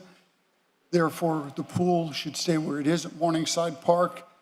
And as far as the berm and potential mangrove growth, it's very easy to go down to Kennedy Park, right down the street here, and see that there are no views of the bay except for the short catwalk that they have there. And then you go further down the bay and you go to Alice Wainwright Park, beautiful seawall. Some current riprapping has been added to prevent erosion from old bad seawall designs. And that's a beautiful park with a beautiful bay, and that's what Morningside could be. So I'm just telling you, I'm not in favor of moving the pool, changing the loop road, or the ridiculous thought of uprooting the trees to move them just isn't going to work out. Thank you for your time. Thank you. Good morning. Good morning. Good morning, everyone. Iris Escara with offices at 333 Southeast 2nd Avenue. I'm actually here on items PZ3 and PZ4. Those are two items that you're going to see a couple of attorneys here that you regularly see before you come up and discuss vesting language. We as a group understand clearly the authorization that this board has to adopt ordinances, and that is without a doubt all your authority. However, we want to make sure that any client that has filed a complete application, been accepted in an E-plan process, is exempt from PZ3. And any of the RTZs that have entitlements, that have agreements, that have been adopted and so forth are also exempt. The city attorney has graciously given us some time today at lunch to kind of discuss with us the industry, discuss with us the sites. I just wanted, since I may not have my 2 minutes later, I just wanted to put it up and say thank you. We appreciate it, we acknowledge it. We just want to make sure that whoever's relied on the code when they filed the application is able to vest, as well as in the RTZ, if it's an adopted, already improved agreement, whatever the category may be, that they are also exempt from the adoption. And we appreciate and acknowledge the city's authority to do what is to come. Thank you. Good morning. Good morning, Madam Chair, Commissioners. Mickey Marrero, law firm Burkhardt Riddell at 200 South Biscayne Boulevard. I'm here on SR3 as well. And first, I want to thank Commissioner Carollo and Commissioner Reyes for that amendment. That does go a long way in helping some of the folks that we represent that have been potentially impacted by this ordinance. And like Mr. Uribe before me, I recognize that this ordinance is very well-intentioned and goes a long way in addressing some concerns with the code enforcement process. I also share his concerns that, as currently drafted, it does impact some folks that have been well-intentioned, that have been doing the right thing. Many of those folks do have a mitigation hearing scheduled and will have their day. There are some folks that I represent and many in the community, some that may not even know they have a lien because for whatever reason, it may have gone to the wrong address, a prior representative, and when they find out they have this lien, it may already be too big to resolve in any way. So while we think that the current amendment that was made on the floor is a very good one, we would ask you all to at least consider a very short deferral to see if there's other pockets of good, well-behaved property owners that are doing the right thing that might also be impacted. What your amendment today does go a long way, but we think there could be a little bit more. And thank you for your time. Good morning. Good morning. For the record, Javier Avignon with law offices at 1450 Brickell Avenue.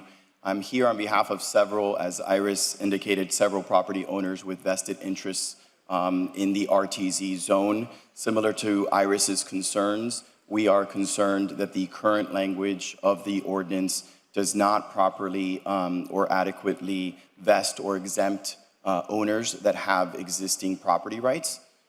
We have had conversations about vesting language. We've proffered some vesting language to the city attorney's office.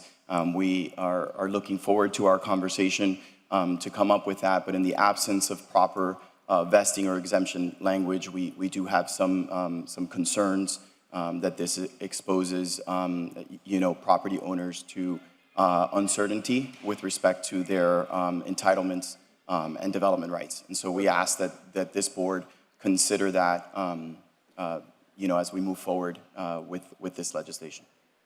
Thank you. Good morning. Hi, good morning. My name is Alba. Hi. Good morning. My name is Alba Giraldo. I'm here. No? What happened? Closer? Okay, now it's fine. Okay, sorry. Okay, my name is Alba Giraldo. I'm here on behalf of the property located at 4400 Northeast 2nd Avenue. We got some violations some time ago, and since that we are working very hard and very diligently to solve the issue. By the time going on, we are getting some vandalism on the property, and we start working again to put the windows and everything, and all the time try to solve every issue to get to pass the violation and the inspections and everything. But now we are very worried because of this. Maybe if we got this thing approved, we will risk to lose the property. So I'm here to please think about that. And we are getting some, all the time, getting message from the city that everything will be fine at the end, as soon as we are working with the things. But okay, so thank you. Thank you. Good morning. Good morning, Madam Chair, Honorable Commissioners. My name is Melissa Tapinas with law offices at 200 South Biscayne Boulevard, Miami. I'm here to speak on PZ4. That is the rapid transit zone item. I'd like to echo some of the comments made by my colleagues, Ms. Escara and Mr. Avignon. I am here requesting exemption language on behalf of several property owners and developers developing within the transit-oriented development areas in partnership with the City of Miami, Miami-Dade County, and Miami-Dade County Public Schools.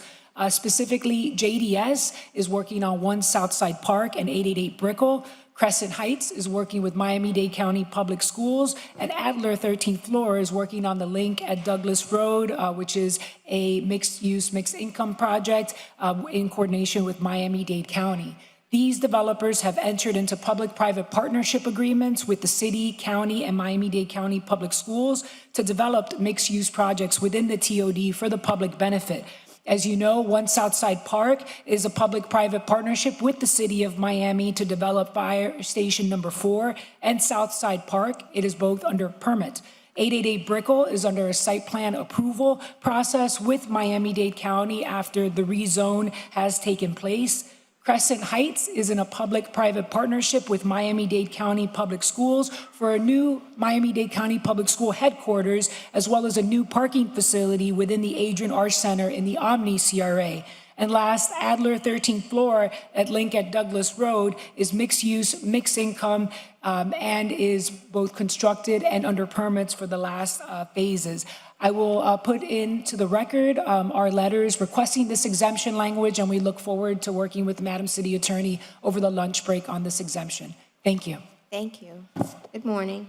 Good morning, Chairwoman King, Commissioner Russell, and City Attorney Mendez. It's a pleasure to meet you on Prosperity. I'm the host of the Love Burn to Change Directions about Virginia Key specifically and the development of Virginia Key. I'm bringing some potential members for the advisory board. I know you're looking for nominees, and I just wanted to offer my support as a member of the community. We grew the event from 200 people to nearly 6,000 this year. We brought people from all around the world to enjoy Miami, to celebrate the beaches and the culture here. And we left the beach cleaner than we found it. And it's just an absolutely beautiful space. We want to see the continued growth of Virginia Key as a place for people to enjoy the outside and to enjoy Miami as a cultural beach hub, as well as an artistic community with the amazing music and people and community you have here, and obviously the support for the people from Morningside and the other people here who are supporting their local communities. So I'm Prosperity, and it's a pleasure to meet you on the stage. If there's anything I could do to bring advisors to you, we have people from around the world who are happy to help to grow the Virginia Key and the island as a whole. So thank you for your time. Thank you. Good morning. Joseph Jones Jr., President of AFSCME Local 871, speaking in favor of SR1, an affirmative vote of approval. Thanks. Thank you. Good morning.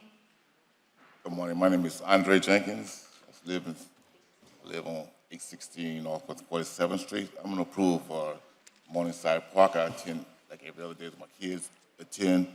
I've been attending this park like over 15 and 20 years. I used to train myself on the Florida Patrol. That was true for 30 years. I used that park previously. I'm in support of for the park. Thank you. Thank you very much. Is there anyone else here for public comment?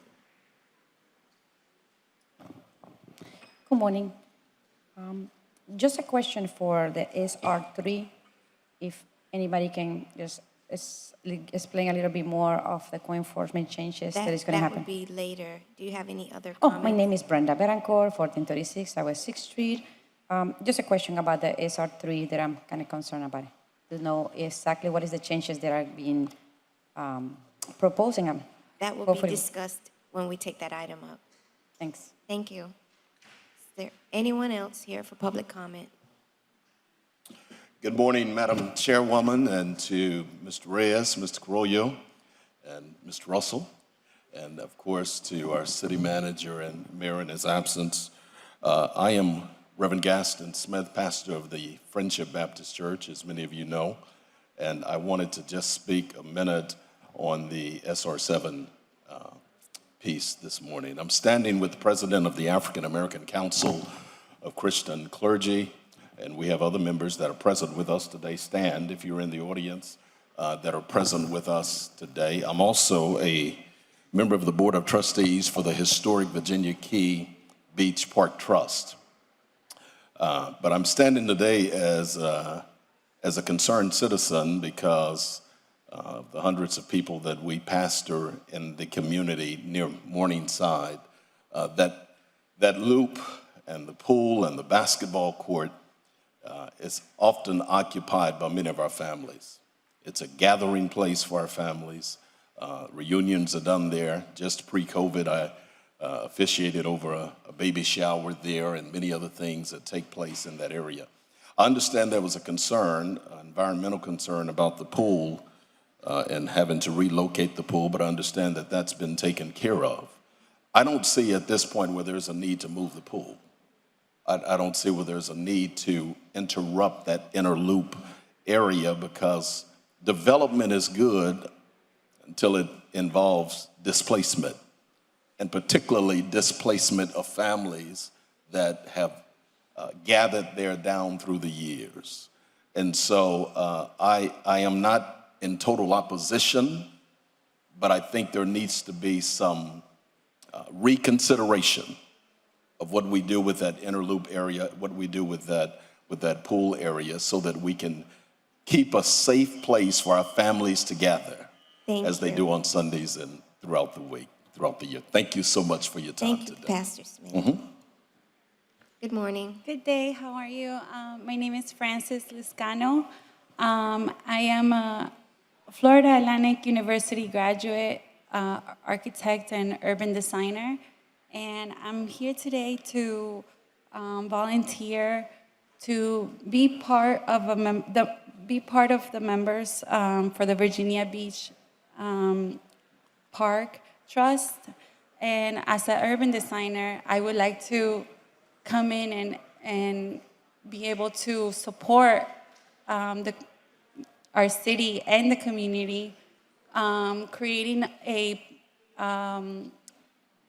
program or a concept for the development of this property that is sustainable, that is concerning, that is applying preservation and definitely keeping the interest of the parks and the people for us to be able to continue to enjoy and preserving the land, growing the natural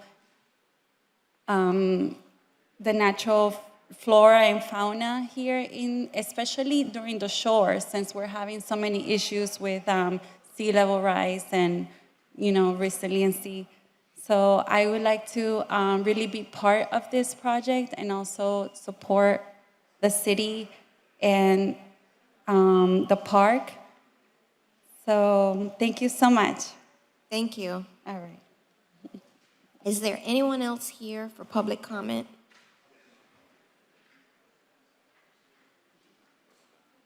Good morning. Hi, Commissioners. My name is Mark Billings. I'm a resident of Morningside Park. I've been involved in the park process since the beginning.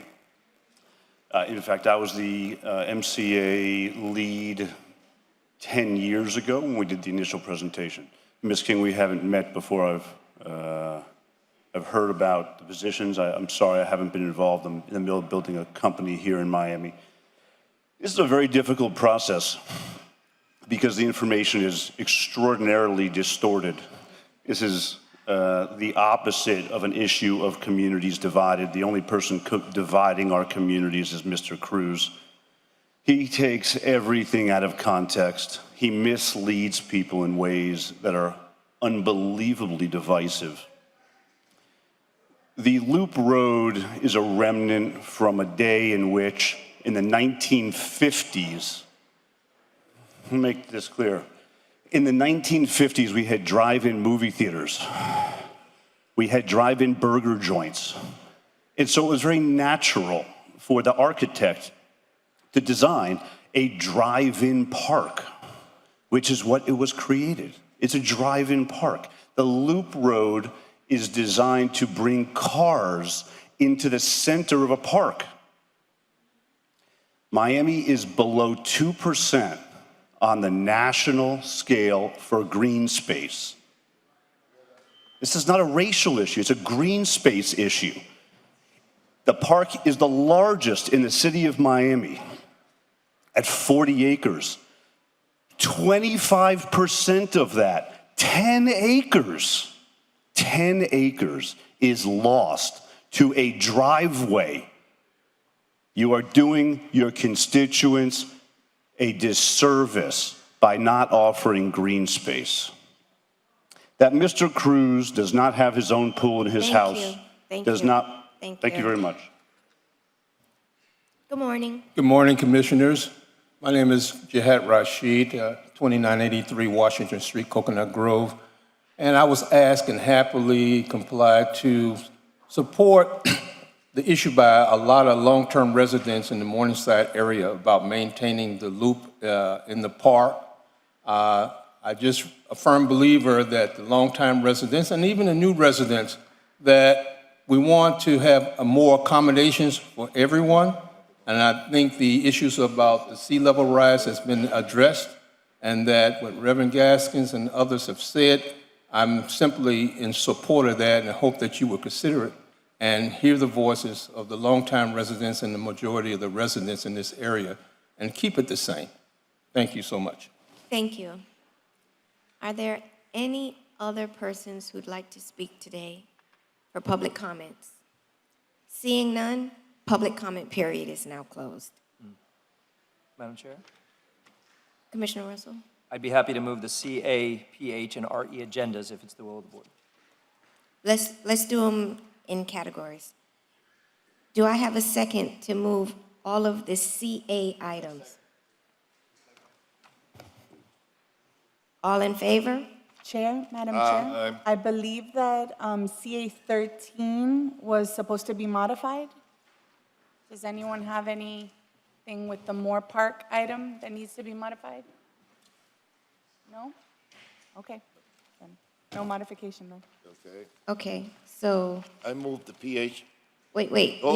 we haven't voted on the CAs as yet. So I have a motion and a second for the CA items, CA1, CA2, CA3, CA4, CA5, 6, 7, 8, 9, 10, 11, 12, and 13.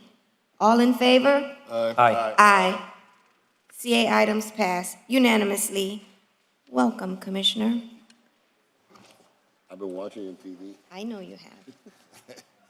We'll Okay, move- is there a will of the body to pass the PH items? So moved. PH 1 and 3. Chair. 1 and 3, right? Yes, Yes. 1 and 3. Got a motion and a second? Second. All in favor? Aye. Items pass. Okay. Okay, we are now at the RE items. Is the will of the body to pass the RE items, RE 1 through 11? I move it. Okay, has anyone been polled? No, we did that already. Do you want to pull an item? RE7? You want to pull RE7? Okay. Any other item, any other RE items to be pulled?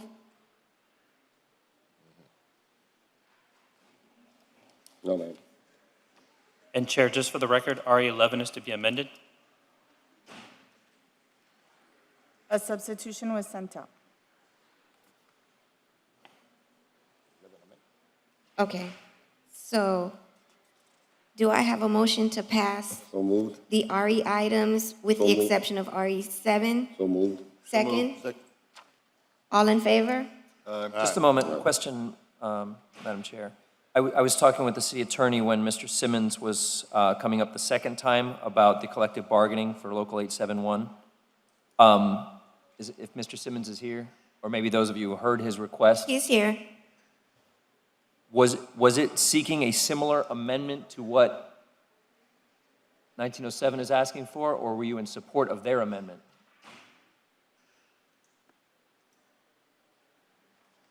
In favor. It's a change to the ordinance And itself. On their item? Yes, Got which it. basically we're So part of the nothing same needs to change retirement. to your item? No, it's part of the same retirement system, so it's a change for all members of the plan. Thank you. Thank you. I'm sorry, Madam Chair. Yes. Sir, can you clarify? Can you be more expansive in your comments? Commissioner, it's not for this item. What you're voting on right now, on RE 1 and 2, those are just their collective bargaining. What he wants is to support the SR amendment in the But I understood the question to pension. me whether they were amending this item. No. Okay, I understand. Okay. Okay, sir, thank you. So we are going to vote on RE 1 through 6 and RE 8 through 11. All in favor? Aye. Motion carries. I'll move RE7. I'll second RE7. Discussion? Madam Chair, you had expressed some concerns about RE7 and the placing of the pool, and I watched all the public comment again this morning as it was taking place. Are those concerns no longer an issue for you? No, I believe the concerns remain. However, I am in favor of passing the resolution so that the improvements can begin, that we fund the improvements for the park. I understand that staff has come up with some additional information. If we can have the Parks Director come forward.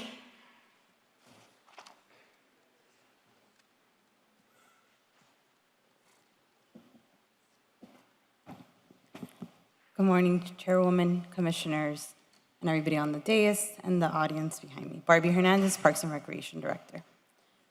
Thank you for allowing me to speak. Parks continues to make the same recommendations from an operation and capital perspective. However, we are open to the new considerations in line with resiliency and consistent with the federal and local flooding regulations. The proposed change from FEMA is still proposed. It's still a draft and it still has a process to go through. It may still be several months before there's a final approval. I don't like making decisions on what ifs, so we're going to be open-minded in regards to the conceptual plan as we continue to get information.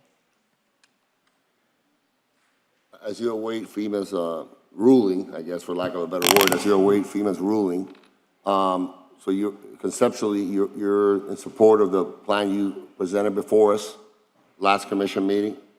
Yes, sir. Including the pool location, the elimination of the loop, and everything else? Understanding that there's new information coming in. Well, what's that new information you expect is going to be There's a coming in? proposed draft from FEMA, but it's still proposed and it's still a draft. Well, but I want to know what it is. They're looking at the flood zones for the entire park to be AE coastal is what I understand it. But there's still conversations about that. And actually, thank you, Angel, for joining me as he is the expert and has been speaking with the county. Good morning, Commissioners. Good morning. FEMA had an appeal deadline last Wednesday for municipalities, scientists, developers, to give them appeals on the proposed ruling that they have shown preliminarily. They're going to take no less than 6 months to take all that data. This is the whole nation, from the VE to the new AE proposal. Review all this data and come back with a decision. From the time they make that decision, they stayed between 9 months at the earliest to come out and say, this is what we're doing and when. Before that happens, they're going to announce, by this date, get ready, these are the new rules. So there are chances that modeling, science, adjust that VE zone to the AE zone. So we're still there watching to see when and what they're going to do. Our building department, county, FEMA, federal, continuously speak with them on a weekly basis to see movement on those resolutions. So what I believe Commissioner DLP is asking is, as we're passing this resolution, does it affirmatively say that the pool must move, or is that contingent? The proposed plan has the pool next to the community center. As we continue, because it's conceptual, and we can amend if you want the approval to state that based on resiliency and based on the information we gather, the pool can change. But what it does do is that it rescinds the previous resolution to allow us to place the pool in a more resilient location, whether it is by the shoreline or whether by the community center. But that's the biggest. Madam City Attorney, could you weigh in on that? Does this plan allow for the pool to remain where it is or move? That no hard and fast decision has been made with the passing of this resolution. My understanding that the resolution as drafted does not give that flexibility. You would have to draft it in that way to give for two alternate pool Well, they sites. keep saying that this plan is conceptual, and I thought we had this discussion while we had our agenda briefing, that it will not require the pool to move, but it could move. And if that's not what this resolution says, then can we amend it to have that language? Absolutely, you can amend that there will be alternate pool locations and that they could go forward with those two alternate pool locations. And It's Madam not Chair- drafted that way now, unfortunately. And Madam Chair, can we add the loop into that conversation too? Madam Chair. Into the conversation? If I could address that, Madam Well, Chair, I think there's a I'm- misunderstanding. I have a question. The loop's there. Well, okay, Madam Chair, can we have a conversation about the loop and the way it should look also? What I don't want to do is set something in stone right now.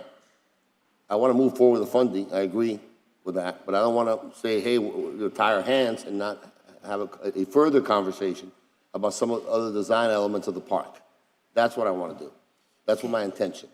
okay. And how I get there, Madam City Attorney, tell me how to get there, I'll do the amendment, so that we keep our flexibility and not tie our hands.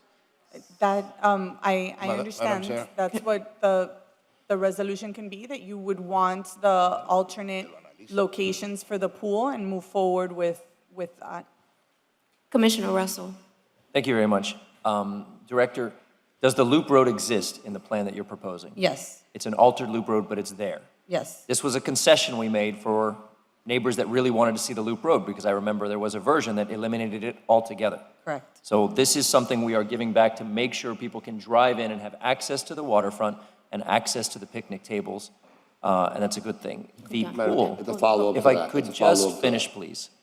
The pool, the current pool is how many feet from the waterfront? Oh, I have those numbers. You did ask for. It's about 135. 135? Yeah. And it does have a screen of mangroves in front of it currently. The new pool location, how many feet would it be from the waterfront? About 380. So about double the distance, Yeah. but 300 feet, still. And is it, are its views of the water obstructed by mangroves? No. No. So I would argue that this new location, in addition to the director's recommendation of having it together with the other facilities for management purposes, has a better view of the water and is not that much further away. Are there difficulties with keeping the pool in the current location based on what's underground and the foundations that are there? Yeah, it's structurally deteriorated to the level that you're going to have to demolish it. And the last question, regardless of whether or not FEMA does end up moving the plane, if we put the pool, if we leave the pool in its same place versus keeping it, versus moving it to the new location, does it alter what the height will be? You mean the The height of the deck of the pool? The one and- closer to the community center? Yes. Yeah, it has to be elevated. Which one? The one proposed to the community center, that Well- will have To be. Both of them have to be to elevated. the same elevation. So because- they'd be identical in height, Yeah. so that no longer becomes an issue. So it's, if that change happens, but that's not a guaranteed change. I'm open to the flexibility, but I'd like these decisions to be There's an within the issue, administration. Commissioner, there's an issue with wave impact. You have to do a wave impact analysis. Which you would not have to do for the moving it. Right. So with the new regs, there's a wave impact that you have to do to see how much damage it does to the structure. Yeah. Here's my suggestion to the board. Because some things are popularity issues that we really weigh in, and some things are policy issues that we make a decision based on cost and, what's advocated by our administration and experts. But we keep kicking the can by not making a decision. And I think we should force ourselves to make the hard decision, whatever that decision may be, so that they can move forward. Approving the funding is one thing. They need to move forward. And if we wait another year on studies, which won't change, we can do right now the relocation of the pool without waiting for studies. If we wait for studies, it doesn't change anything about the height of the pool. It'll have to be exactly the same. I can understand why people have a nostalgia for keeping it in the same place. There's not really a reason to keep it in the same place. There are reasons, if we want to move forward, to move it just a couple hundred feet back, have a better view to the water, and have it closer to the other administrative management, and follow the recommendations of our administration and a majority of the community. I'm in favor of the item as it is. If we want to leave some flexibility, we need to also include what steps trigger those decisions. Otherwise, we're just kicking the can again for another year, and you guys will be back here again with the same groups advocating, and it'll be a popularity contest of who shut up more on that day to move our decision. I really think we just need to make the decision. And I'm okay with either decision. I have my preference, but it's not about my preference. It's about me listening to my administration, listening to the community, listening to science, and just moving forward. But I want the will of this body to make a decision so we can move forward and get the park and the pool going. Madam Chair. Commissioner Reyes.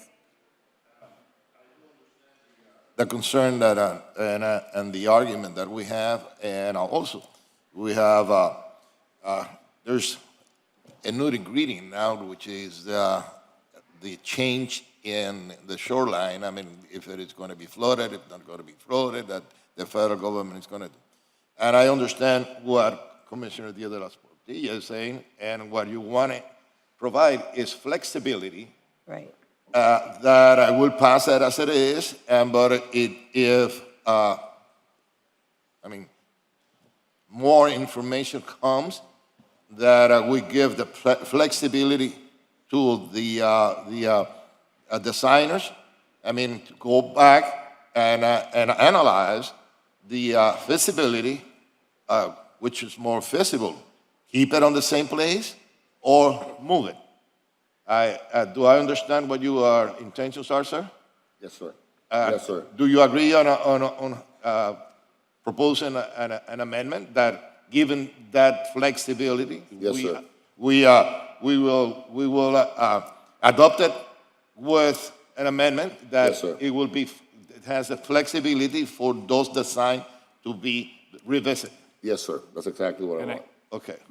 Well, I move for that amendment. All in favor? No. Chair. Aye. Chair. That's I am. Yes. the mover would be the one to accept the amendment or not, correct? Yes, so it was Mover moved has by, to accept amendment. Okay. You are the one that have to accept it or not. Yes. So my question is, can you word it in a way that there is finality on that decision-making process? Because my worry is, with that up in the air, they're going to have to sit on their hands from here until who knows when, and just nothing's going to happen. So I'm open to flexibility based on new information, but I don't want them to stop working based on the information they have right now. Okay. Are you suggesting that we table the entire decision on the park until FEMA makes a final decision on the flood maps? Or, No. okay, so what is the amendment suggesting? You can start. You don't have to start by the pool. You can start what everybody agrees on, and leave the most controversial part, you see, for a final decision. Is that possible, or is the pool the linchpin of the entire design? I will go as far as the demolition. Once you start working with the feds on the elevation of that seawall and the new criteria, you probably are going to have a higher seawall, a lower pool, a higher pool, a lower seawall. It changes everything.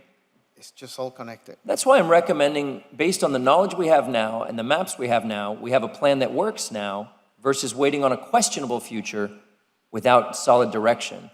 Everything in that park has to change on elevations and the way the floodwaters flow. I just want to let them do their work.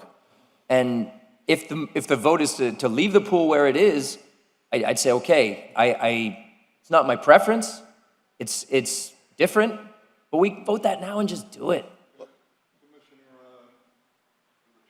Reyes? Yes. Can you pull your second so that we could proceed in this? And not I just need to understand the amendment. I'm happy to accept it, but I understand the amendment. Honorable Can Chair. you pull the second? City manager. Did I second the second? So you pull that, and I'll make a I'm gonna pull motion. it out. I'm gonna pull it out, And I'll make. we're gonna have a Perfect, and I'll make a motion Go to. ahead and make a motion. I'll make a motion to, you allow me, I'll make a motion as amended, and I think Commissioner Carrillo wants to second it, Yes. and we take it from I'll there. second that, and then can we have a vote that? Yes, sir. All in favor? Aye. Okay. Can I? The amended, I'm sorry, the There- amended motion is for the two conceptual plans and to move forward for Yes. now in that way. Yes. Okay. No, no. No. that's what give I'm us the clarifying. flexibility, to allow the flexibility to put the pool in a different location and to re-examine the loop conversation, have further conversations on what the final design is going to be instead of putting it in set in stone right now that the pool will be where Commissioner Russell wants it to be or recommends it. It's not me, it's where the administration's I understand, it's not recommending. personal, but It seems to be. I think you look at it that way, but it's not, you're not correct. So that's the motion. Right. And I think Commissioner Carolina has seconded, and I think we voted on it. Yes, we did. Okay. Madam Chair? Thank you, Madam Chair. I'm sorry, what Thank you. I'd like to be noted as a no. I would like to understand what the next steps are, because everyone came here out of their day and were left without finality of a project plan moving forward. Based on the resolution that just passed, which is fine, flexibility is fine, what can you do now moving forward, and when would you need to come back to us? Because I assume that's what the board is looking for, to come back to us for the next That's decision right. on pool location or whatever. But What can you do between now and then, and when would you come back to us? Can I interject? Of course, please? Mr. Manager. Take the pressure point off these two for a brief minute. So my suggestion, and sort of it's maybe somewhat of a compromise, but what I would recommend is there are a lot of other elements to this park other than the pool. Okay, so we can begin design of the elements based on the conceptual plan, await the FEMA final set of flood zone guidelines, right? Wait for that to actually determine, do a reevaluation of whether it makes sense to keep the pool in the current location. The same analysis we did now based on the current flood zone. And then we can certainly come back to the commission relative to the actual location of the pool with data, with evidence that, hey, here's the new federal guidelines, right? And here's what it means to keep the pool in its existing location versus relocating it towards the current conceptual plan.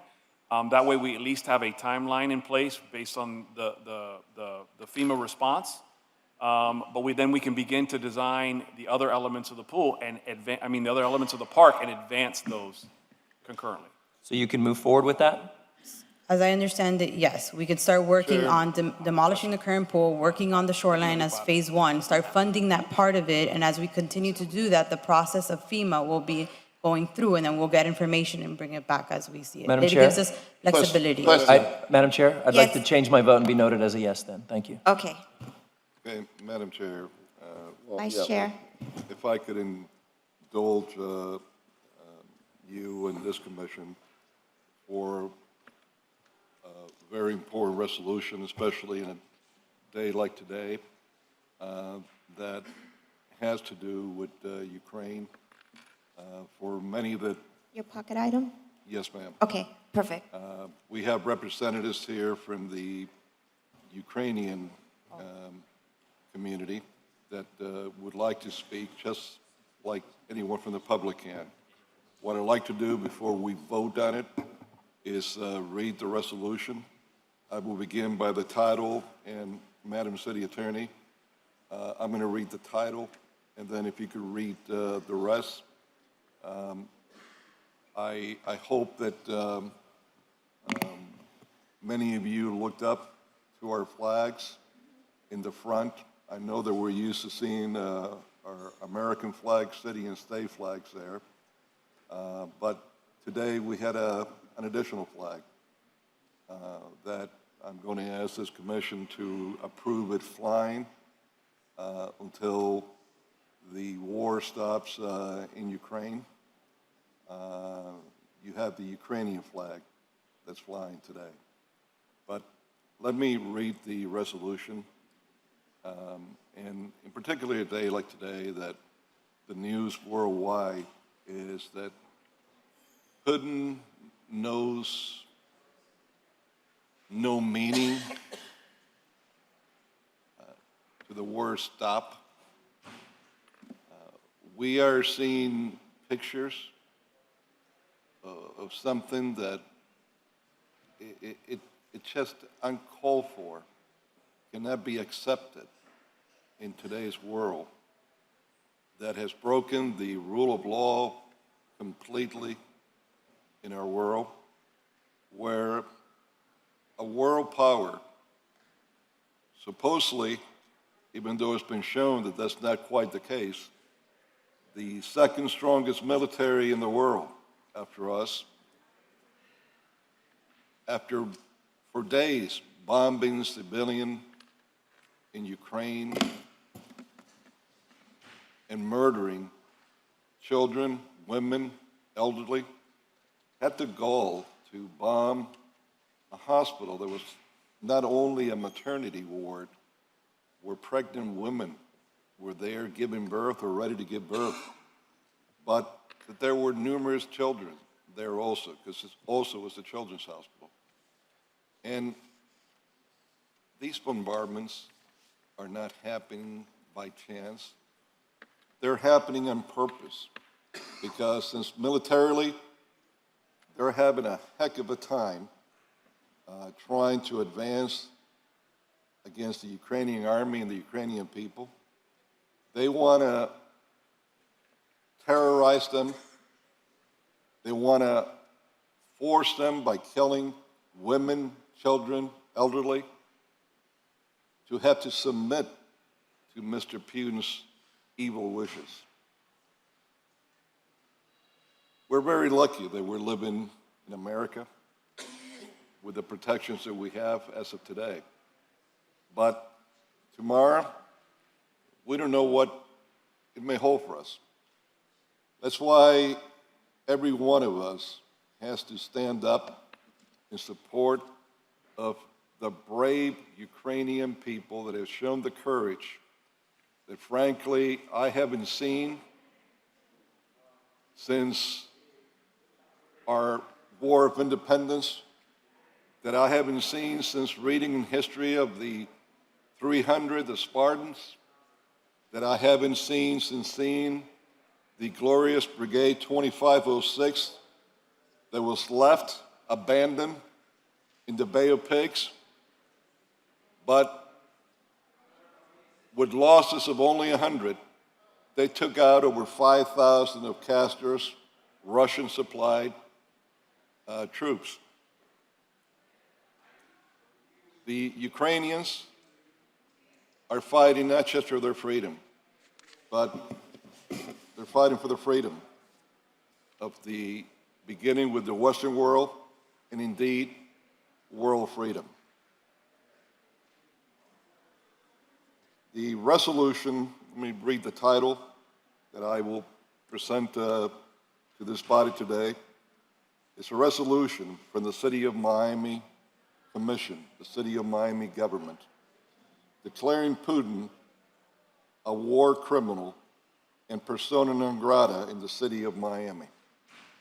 A resolution of the Miami City Commission strongly condemning Russian President Vladimir Putin and the Russian Federation for invading the sovereign country of Ukraine, further condemning Putin for his history of committing war crimes, crimes against humanity, and acts of aggression globally, declaring Putin a war criminal and persona non grata in the City of Miami, expressing support for Ukraine and its people, and encouraging the United States and its partners to continue applying maximum strong economic sanctions against Russia, as well as supplying defensive military assistance to Ukraine, directing the city clerk to transmit a copy of this resolution to the officials listed at the end of this resolution that the city attorney will begin to read. I would ask the clerk and our mayor, that's the president of the U.S. Conference of Mayors now, through his executive director, to send a copy of this resolution to every city in America, major cities, mid-population cities, small cities in America, so that we can get as many cities as possible that would approve this resolution or one similar to it, so that our government in Washington understands that the American people are asking, are demanding that our country stands with Ukraine, that we don't allow another people to be massacred and murdered by evil in our lifetime. So, Madam City Attorney, can you read the rest of it, please? The whole resolution? Yes. Okay. Whereas the International Criminal Court is an international tribunal, seeks to uphold the rule of law, especially in areas where no rule of law exists, by investigating and trying individuals charged with the gravest crimes of concern to the international community: genocide, war crimes, crimes against humanity, and the crime of aggression.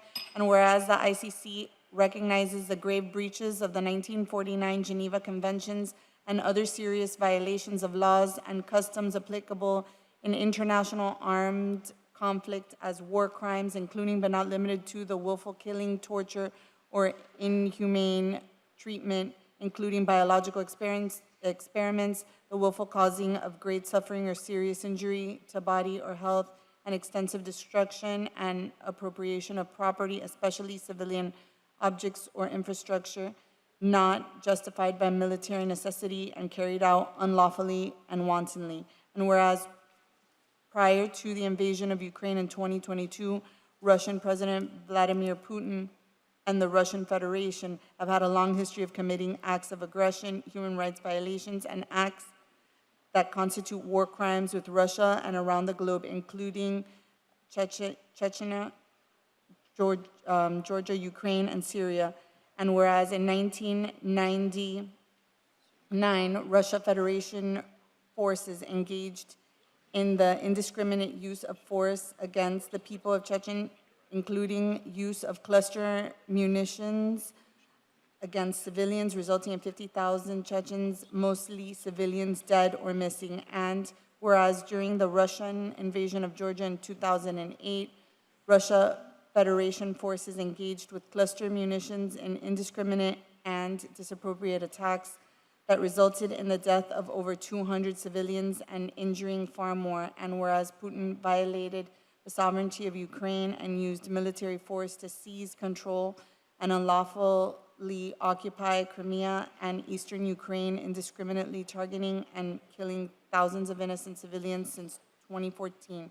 And whereas Russia was deemed responsible for shooting down commercial Malaysia Airlines Flight 17 over eastern Ukraine on July 17, 2014, which resulted in the death of 298 civilians. And whereas rebel forces supported by Russian Federation were deemed responsible for a missile attack on January 24, 2015 in Mariupol, Ukraine, that indiscriminately targeted civilians, resulting in the death of at least 30 and injuring many more. And whereas in 2016 and 2017, Russian airstrikes deployed bunker-busting and incendiary bombs capable of destroying military installations on civilian structures in Aleppo, Syria, many of which were recklessly or purposefully targeting civilian infrastructure, resulting in the death of 400 civilians, including 90 children. And whereas United States intelligence has concluded Putin and his regime have engaged in countless crimes against humanity in Russia, including ordering the poisoning of Alexei Navalny and Sergei and Yulia Skripal, and the false imprisonment and torture that led to the death of Sergei Magnitsky. And whereas Putin has long sought to control Ukraine after the fall of the Soviet Union with greater zeal after many countries in the Eastern and Central Europe, once part of the Soviet bloc, proceeded toward democratic governments and allied with Western European nations. And whereas on February 24, 2022, after months of troop and tank buildups, Russia began shelling and rocket attacks on several major cities in Ukraine, including its capital, at the direction of Putin.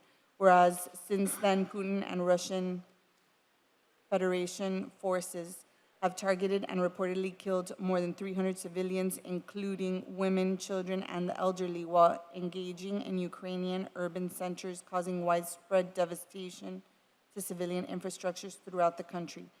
And whereas Ukrainian ambassadors have claimed Putin ordered the use of thermobaric weapons and cluster munitions to be used in various civilian and urban areas of Ukraine.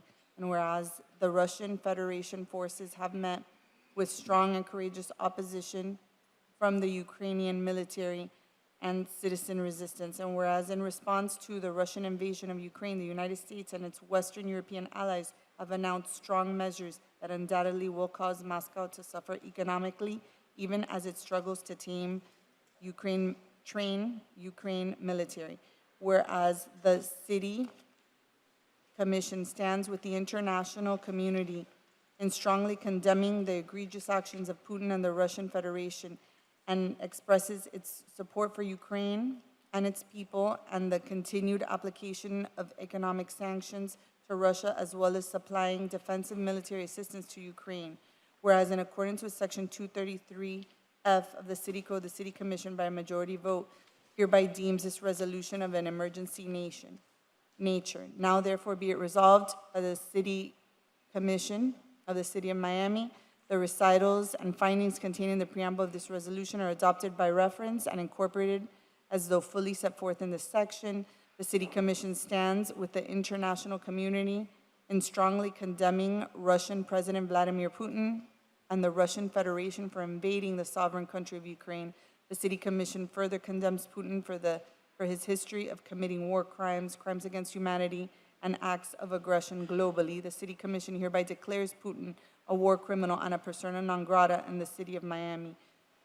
The City Commission expresses support for the people of Ukraine and encourages the United States and its partners to continue applying strong economic sanctions against Russia. The City Commission directs the City Clerk to transmit a copy of this resolution to President Joseph Biden, Vice President Kamala Harris, Secretary of State Anthony Blinken, United States Senators Rick Scott and Marco Rubio, United States Representatives Maria Salazar and Frederico Wilson, President of the United Nations Abdullah Shahid, Ambassador Linda Thomas Greenfield, NATO Secretary General Jens Stoltenberg, and Ambassador Julianne Smith, and all the city governments in the United States, and the amendment to all the cities through the Conference of Mayors. I so move this resolution, if I may add, that the mayor very much wants to be a co-sponsor of it. At this point, I'm going to open up public comments to speak on this resolution. If there's anyone here that would like to have a public comment with respect to this resolution. Julie, go ahead. Hello. Dear Commissioners, dear City Manager, my name is Julia Lemesh. I represent Florida for Ukraine charitable organizations. And I would like to give a short speech if possible. Dear friends, I'm Ukrainian, raised in Odessa, a city on the Black Sea. It's devastating for me to see how Putin is destroying my country and killing our people. Yesterday, Putin bombed a children's hospital and maternity ward in the port city of Mariupol on the Sea of Azov. It's actually symbolic that I'm raising this cruel fact here today at the City Hall, being a pregnant Ukrainian. At least 17 people were injured, mothers and staff, as a result of this Russian attack. Information on victims is being clarified. What Putin is doing with my country is barbaric. Our President Zelensky fairly called the attack a war crime. The whole city remains without electricity, water, food, and people are dying because of dehydration. Deputy Mayor Orlov said that at least 1,170 civilians had been killed in the city since Russia began its bombardment, and that 47 people there were buried in a mass grave yesterday. For me and other Ukrainians, there is no question if Putin is a war criminal. He certainly is. And I thank Miami City Commission for considering this resolution.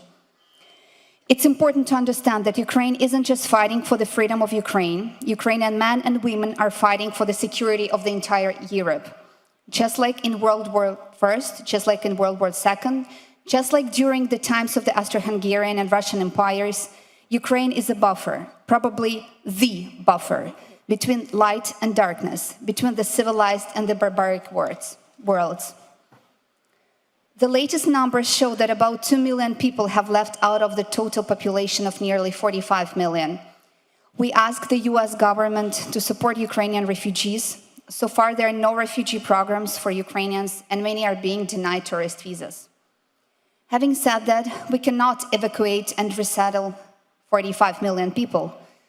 So we must keep our main goal in mind to end this war. Ukrainians are fighting hard, but it's impossible for them to stand up to Putin without more support from the United States.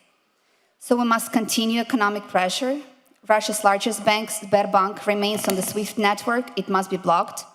We must continue encouraging those American corporations that continue to operate in Russia, like Burger King, to stop immediately.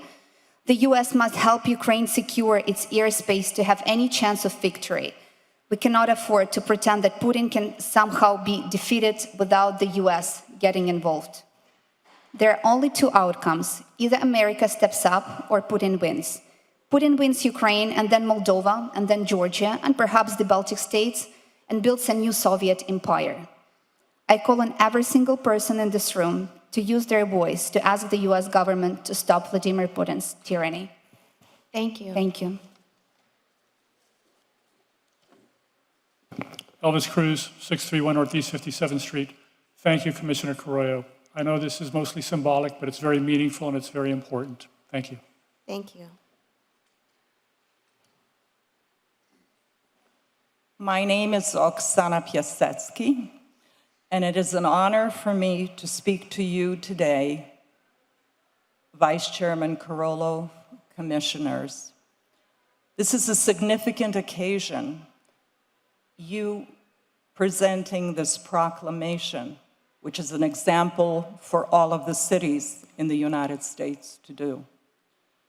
As a committee member of the U.S. Holodomor Genocide Committee, I am not blind to the comparison of what is happening today in Ukraine to what happened in the 1930s when Stalin orchestrated the destruction of the Ukrainian nation. In 1932-33, Stalin broke the back of Ukrainians' resistance by starving millions. The numbers are anywhere between 7 and 10 million. Stalin dehumanized them as a mere ethnographic mass. He refused to accept Ukrainians as a separate people, and because of their resistance, he had to starve them. Today, Russian forces are encircling Ukrainian cities, closing off humanitarian access to people, to starve them just like Stalin did. 90 years later, Putin has stepped into Stalin's shoes. He claims that Ukrainians are Russians, and if they are not willing to accept that, he must destroy them. A Russian TV host with vulgar gesturing said, "We will invade Ukraine, we will take your constitution and burn it, and we'll burn you, Ukrainians, too." Putin adds to his propaganda, the existence of Ukraine harms peace and security in Europe, even more than American imperialism. Ukraine is the originator of Europe's oldest democratic traditions, having written a democratic constitution in 1710 by Hetman Philip Orlik, 77 years before our own. Today, Ukraine is a democracy in action, or was in action before this terrible war, with a vibrant civil society that Russia never had. Securing Ukraine as the democratic anchor in that part of the world will stop 400 years of Russian imperialism. What is happening in Ukraine impacts Europe's security and, most critically, our national security. President Biden and NATO have exhausted all paths of negotiations with Putin. The time has come for President Biden to walk the talk. The need of planes and anti-aircraft systems in Ukraine is obvious. We have 140 mothballed US A-10 ground attack aircraft known as Warthogs. Ukrainian pilots know how to fly these planes. The Warthogs are now doing nothing but sitting at the 309th Aerospace Maintenance and Regeneration Group at Davis-Monthan Air Force Base in Arizona. Why is the US government sitting on these planes when they are sending anti-tank missiles and anti-aircraft systems? Why are Warthogs not included with all the weaponry sent? These planes can be sold to Ukraine, just like Turkey's Erdogan sold drones to Ukraine. This would circumvent the concerns of the United States. President Zelensky said, "How long do you need? How many arms and legs and heads should be severed so that you understand? If you don't have the strength to provide a no-fly zone, then give me planes. Would that not be fair?" Zelensky further declared that the plane situation with the MiGs in Poland are supposed to go to Ukraine have become a ping-pong match between Poland and NATO, while Ukrainians are hourly dying. In sanctioning Putin with this declaration, you are presenting that you are strongly with Americans, Ukrainians, and all freedom-loving people of the world. I urge you to please do all that you can to convince our administration that there is no time to waste. Ukraine is bleeding and needs our serious help now. And just to end my speech here, I would like to say that we still don't have any program that is addressing the immigrant situation. We really need to look into that and show that we give support and get it done as quickly as possible. Thank you so much. Thank you. Is there anyone else here for public comment on this resolution? Commissioner Russell? Thank you, Madam Chair. Hold on. For public comment? Okay, you have 2 minutes, sir. 2 minutes. Dear Commissioners, City Manager, just very quick comments. I'm not a public speaker. That's almost my first time speaking in public. I was born in Latvia, from Jewish descent, but today I'm Ukrainian. The atrocities which committed by Russian army in Ukraine can leave anyone indifferent. For 80 years, we were saying never again.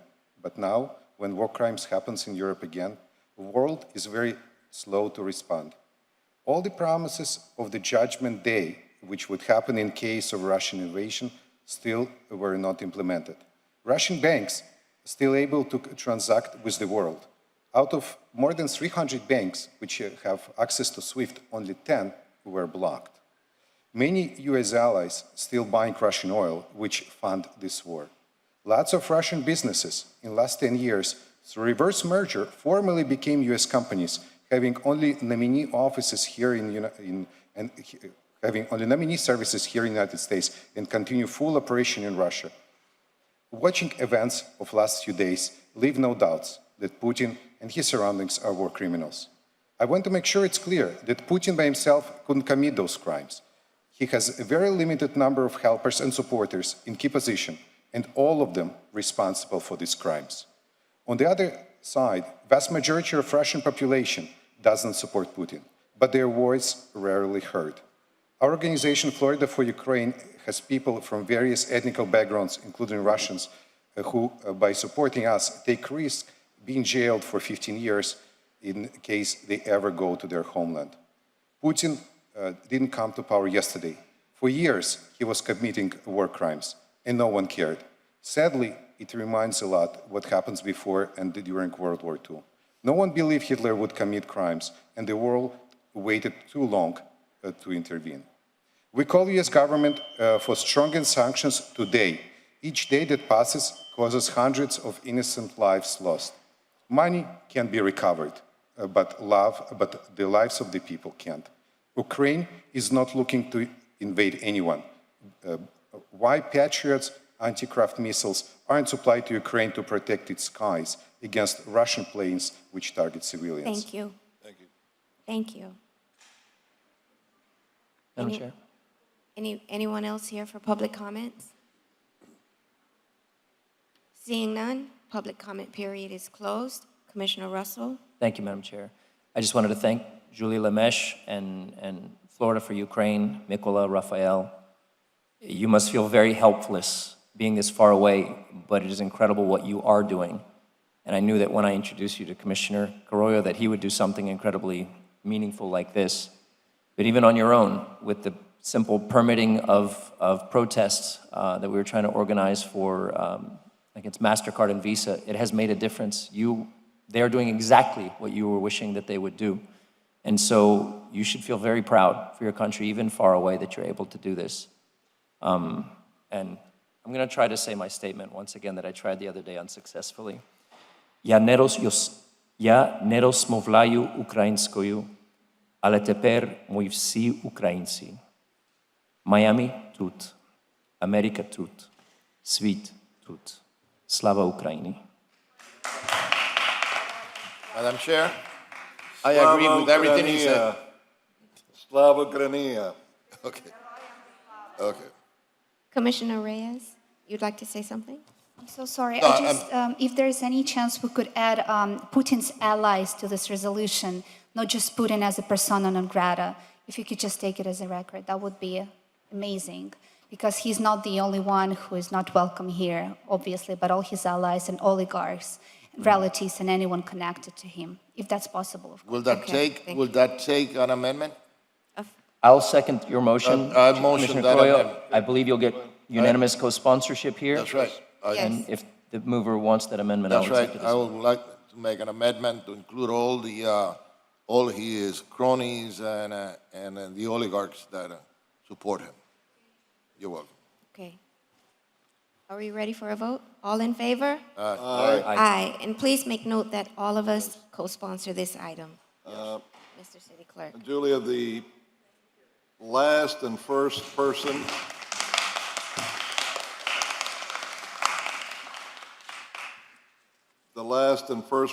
Putin, is only the second person in the history of the city of Miami has been declared persona non grata by the city government.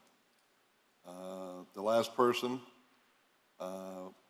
was Raul Gorin, the biggest money launderer for Hugo Chavez before, and then Nicolás Maduro. And I wasn't a member of this body then, but I was given the opportunity as a former mayor to present a resolution that was adopted unanimously by the commission then. I don't think any of my colleagues were here then. And he was declared persona non grata. I remember the city attorney getting nervous because we included a couple of his friends, and they were threatening a lawsuit, which I laughed. Mr. Gorin at the time that we exposed some $100+ million of properties that he had bought in the United States, thought that after he got concerned for a short while that nothing's going to happen, and he kept going. Unfortunately, the arm and power of the United States government is slow, but fortunately, is very thorough when it comes clamping down. And Mr. Gorin is one of the 10 individuals right now most wanted by the FBI, is in the list of the top 10. That's why he's probably one of the most protected individuals inside Venezuela, because if we would have him over here, Mr. Maduro would be more uncomfortable than he ever has been, because he knows absolutely everything. Just the former treasurer of Venezuela that's in jail today, another one that, like the oligarchs, that had tens of millions of dollars of property bought in the U.S., and you thought he was some kind of prince. He's in jail now.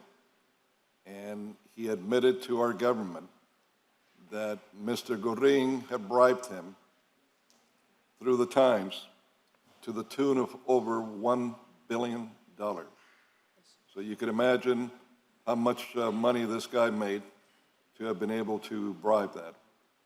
And this is why, while this might be small today, I believe that in the future it will be much larger, because I truly believe that Vladimir Putin, no matter how many nukes he's got and he threatens with, that he will not use, because the one thing he loves the most is himself above anything.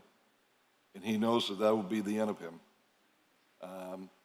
I do believe that he will face The Hague sometime in the future, and that he will fall just like the others have. So I thank my colleagues for this important vote today, and I urge every one of us to do everything that we can so that other city governments throughout the U.S. will support this resolution. And Mr. Manager, I think you've heard that it's the will of this commission that we fly the flag of Ukraine up in City Hall here in the front until the war stops there. Thank you. Thank you all for coming Thank you. and all the work that you've been doing. Thank you. Okay, we're going to take up second reading. Can we do, Madam Chair, can we do a picture with our guest today? Sure. If you don't Sure, mind. sure, Can we sure. come up here and take a picture with all of us? You got who's going to take the picture? Hello? That's right. That way. Come up here. Come here. This way. That way. Or we can go down. Oh, we'll do it up here. Could you please guide them? Guide them up? Yes, come around. Just guide them up, please.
At this time, we are going to take up our second reading items. Ms. City Attorney, would you please read the items into the record? If I may ask Commissioner SR3 if we could leave it for the end of the day, We'll pull FR3. SR3 until the end of the day. Okay. You proposed an amendment, right? Yes, I want to be able to make sure that the city attorney can include that. Okay. So can you read the items for the record? SR 1, an ordinance of the Miami City Commission amending Chapter 40, Article 4, Division 3 of the Code of the City of Miami, Florida, as amended, titled Personnel, Pension, and Retirement Plans, City of Miami, General Employees and Sanitation Employees Retirement Trust, more particularly by amending Sections 40-249, 40-254, and 40-255, titled Membership Members Absent from Service, Paybacks for Membership Credit, and Benefits, respectively, to amend the service retirement benefits, provide for purchase of credit for certain non-membership service, and amend the definitions of average final compensation and normal retirement age, further amending Chapter 40, Article 4, Division 6 of the City Code, titled Personnel, Pension and Retirement Plan, Trust Fund for appointed officers and employees in executive service, more particularly by amending Section 40-351 of the City Code, titled Trust Fund for Appointed Officers and Employees in Executive Service, to allow certain executive officers and employees to elect to participate in either the Trust Fund for Appointed Officers and Employees in Executive Service or the City of Miami General Employees and Sanitation Employees Retirement Trust, and providing for the purchase of prior service, containing a severability clause and providing for an immediate effective date.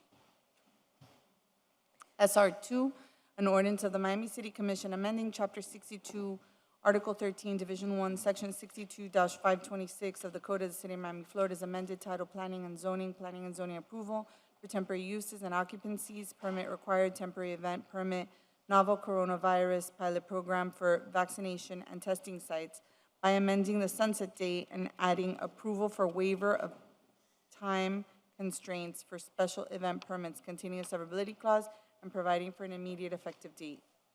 SR 3, an ordinance of the Miami City Commission amending. I know, I'm just reading the title. She's just reading it into the record. She's just reading it into the record. Okay. Can I read it Well, into the record? if you want, I don't know what changes we might make at the end, but Right. Oh, But okay. it's just, Yeah. as it is, reading it into the record. Would, There- she I won't mean, have the to do it. changes that you're requesting are not substantial, so I could just read it. Or I can, I'll pass. I see your concerns, Commissioner. Okay, I'll pass. so do I FR. have a motion to pass SR 1 and 2? So SR1. moved. Madam Chair? Yes. Yes, I'm going to support this because I have a letter that SR 1 doesn't have any fiscal impact on it, and that's very important. You see. The amendment. No. I'm talking about SR 1. Yeah. The amendment. Of Yeah, I'm about to propose, we haven't There proposed is it no yet. fiscal impact. on it, Okay, so so- I'm voting in favor. All right. Can we separate them, SR1 Yes, and 2? I'm going to do that. So do I have a motion So moved. for SR 1? Do I have a Can second? Second. Yeah. Okay. Any further discussion for Can SR 1? can I comment on something with regards to SR1? We haven't made the amendment yet, though. I know you haven't. Okay. Well, they're voting, about to vote on it, so, No, No, we haven't. I asked for discussion. okay. Go ahead. So, Let him make- is there a discussion for SR 1? Yes, Madam Chairman. Commissioner Russell, please. Yes. I'd like to propose an amendment, and I'd like to hear from the administration as well as legal, because if there is no fiscal impact, and I've asked for analysis, I've heard from the side of the union that there is not, I've not heard from the city that there is not, but the idea of the amendment would be allowed for a 7-year forward drop, and to apply to all those within the pension. The concerns that were brought to me from the administration is that this is unorthodox with regard to how contracts should be negotiated and could even be potentially illegal under state statute for collective bargaining. And I've talked with Mr. Moy, and their attorney has stated that as long as they issue a memo of understanding on their intention and they take it back and ratify it with their group, we as this body can make this official decision potentially, which may give some comfort to the administration, contingent on that ratification by their group. So I'm open to that within the amendment, if that gives less heartburn to the administration. But I do believe it is our ability to make these decisions up here. So that's the amendment, if there's an opening to the second. Attorney Jones. Good morning, Madam Chair and Commissioners. I've been a part of these discussions. I understand the union's position. I will start off by saying that the union's lawyer does not represent you all. And our position on this is that Chapter 447 is very clear. It is codified in the Florida statutes. It is buttressed by the Florida Constitution, and it details in detail the relationships between a government employer and a government union. There are no exceptions found within that statute to change a closed collective bargaining agreement through an MOU. It does not exist. If it did, I encourage them to hand me a case that says that you can provide a benefit through an MOU. You cannot. You have to bargain for these benefits. The reason why you have to bargain for these benefits is because, number one, the bargaining sessions are open to the public. That's found in Florida Statutes 286. This benefit was never noticed. It was never bargained for. The public was not there, so you have a potential sunshine law violation. That's the first problem. The second problem is Chapter 447-309 does not provide for the union directly lobbying the commissioners for benefits. That should not have happened. It should only go through your chief bargaining agent, who is the manager. That's who they should be talking to. He then talks to you through a proper process in order to give them this benefit that they're asking for. Third problem, you've already gone through first reading. This issue was never advertised. This issue of the 7-year forward drop was never advertised in the actual legislation itself. This is being inserted in between first and second reading, which causes me a lot of heartburn because this is not the way it should be done. And I can go on. You have current problems and you're going to have future problems. I could go on, but I think you got a flavor of our concerns given the way this is done. They have every right to bargain for these benefits, and you all, as a collective body, can give them these benefits, but it needs to be done in proper order. It needs to be done at the bargaining table, duly noticed, where it is duly advertised, where we come back to you and we say, okay, this is what they want, and you all can tell the administration that this is what you want to give them. What compounds this problem, and really, it just compounds the problem in my mind, is that their contract is up in 2023. They go back to the table in February of 2023. That's when their contract opens, right? And so we're not talking about a long period of time for this benefit. Doing it the right way starts in February, where we can come back to the table. We understand it might be the will of this body to give it to them. It'd be the first thing up to give them. Doing it this way only inures, to the extent that somebody wants to challenge this, only inures to the city of Miami's problem. It's never going to be a union problem. It's going to be the city of Miami's problem. All right. Madam Chair. And I'll answer any questions you have. I just be careful what questions you ask me because we're being recorded. Commissioner Russell. Thank you. What could be the negative repercussion of passing this year? You want to know your present problem or your future problems? Both. Okay, your present problems is it's not consistent with the 447, which is a statute which governs bargaining. You may potentially have a sunshine law violation because this was never bargained at the table. This came up in between first and second reading. There's a reason why the statute says that these public negotiations are public and they're open to the public. You have to advertise them. You have to let whoever's interested come. Your third problem is you've allowed them to lobby you directly for a benefit, a term and condition of employment, which should not have happened, right? It should only go through the manager. Those are your present problems. There are some others. There might be a problem with the title of the current legislation because it does not include a 7-year drop. The public was not aware that we were going to give them a 7-year drop. That is a little bit more of an argumental issue because you can argue that maybe it put people on notice, maybe it didn't, but in any event, it is an issue, right? Those are your present problems, and those are just a few. Your future problems are going to be that when you bargain, the law requires we do it in good faith. Now, I'm not suggesting that they would act in anything other than good faith, but if they think that they can go to the table with this gentleman and say, we're not going to give any concessions, we're going to status quo everything, and then after the contract is closed, which is the essential issue here, you all have ratified the contract, right? They can come to you and get benefits that they never asked for the manager is a violation of 447. So that is your future problem moving forward. So we've addressed your present problem, And now you have future problems because this is going to be the way that they operate moving forward. Now, beyond that, some of you have been on the dais long enough to remember financial urgency, right? And during that period of time, we had to make pay cuts for people when their contracts were closed. And we were sued behind that. Although we believe we were following the law at that time, there was a question mark as to whether or not what we were doing was consistent with Florida law. The Supreme Court ultimately came down on the side of the unions. But under that scenario, we had a good faith basis to do the things that we wanted to do. And in order to break a closed contract, you either have to have a waiver, you have to have a impasse, or you have to have an emergency. Their contract, again, is closed. Under that scenario, we took something from them because we had budget issues. And again, we won at the appellate level, we won all the way up to the Supreme Court. The Supreme Court comes back and says, okay, we understand why you did what you did, but you can't break a closed contract. And that rock-solid legal pronouncement is no different now. You cannot break a closed contract for benefit or for detriment. Again, I'm not here saying or arguing that they should not get it. If you want to give it to them, I want them to have it, but we got to do it the right way. Commissioner Russell? Thank you.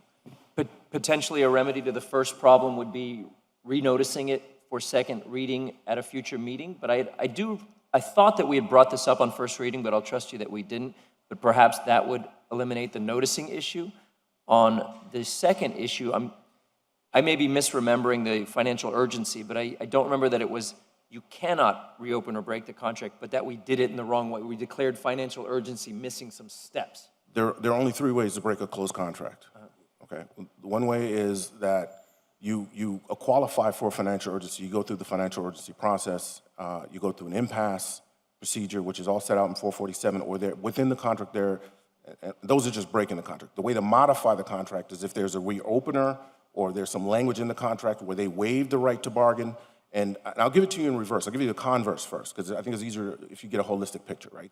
If you wanted to take something from them, and you said, Mr. Moy, give me an MOU agreeing that we can take something from you, he and his lawyers would be here telling you that it's illegal. Number one, because an MOU is a memorandum of understanding. It does not, in and of itself, give him the authority to speak for behalf of the 1907 members, right? The MOU is designed to explain already concreted terms in a collective bargaining agreement. It's not meant to create new terms. So for example, in a collective bargaining agreement, if there's some dispute over what a 40-hour work week looks like, and the parties agree that the language was unclear, you can introduce an MOU to clarify that unclarity. It was never meant to create language in a collective bargaining agreement. That's the primary issue. The secondary issue is that if they want to do this now, he needs to go back and get a document where the union wants to reopen negotiations so that we can go back to the table, so that we can do this the right way, so that we can come back, so that we go back to first reading, right? Now with a properly noticed legislative title, including all the benefits, and then go to second reading properly, right? The idea behind inserting it between the first and second reading through an MOU is an attempt to circumvent 447, which is clearly what's happening. Well, hearing such a strong opinion from the assistant city attorney, like rarely have I heard the assistant city attorney come with something to us so strong, and particularly when they've sensed, they understand that there's a majority that is willing to go along with this. I have to take a pause, because it's not a matter of how much I like you guys or not like you. It's a matter of following the law. Yep. And I know the manager has been quite quiet, but it's your fault. You shouldn't have been. You should have spoken to me about it before, and each one of us, before we got here. But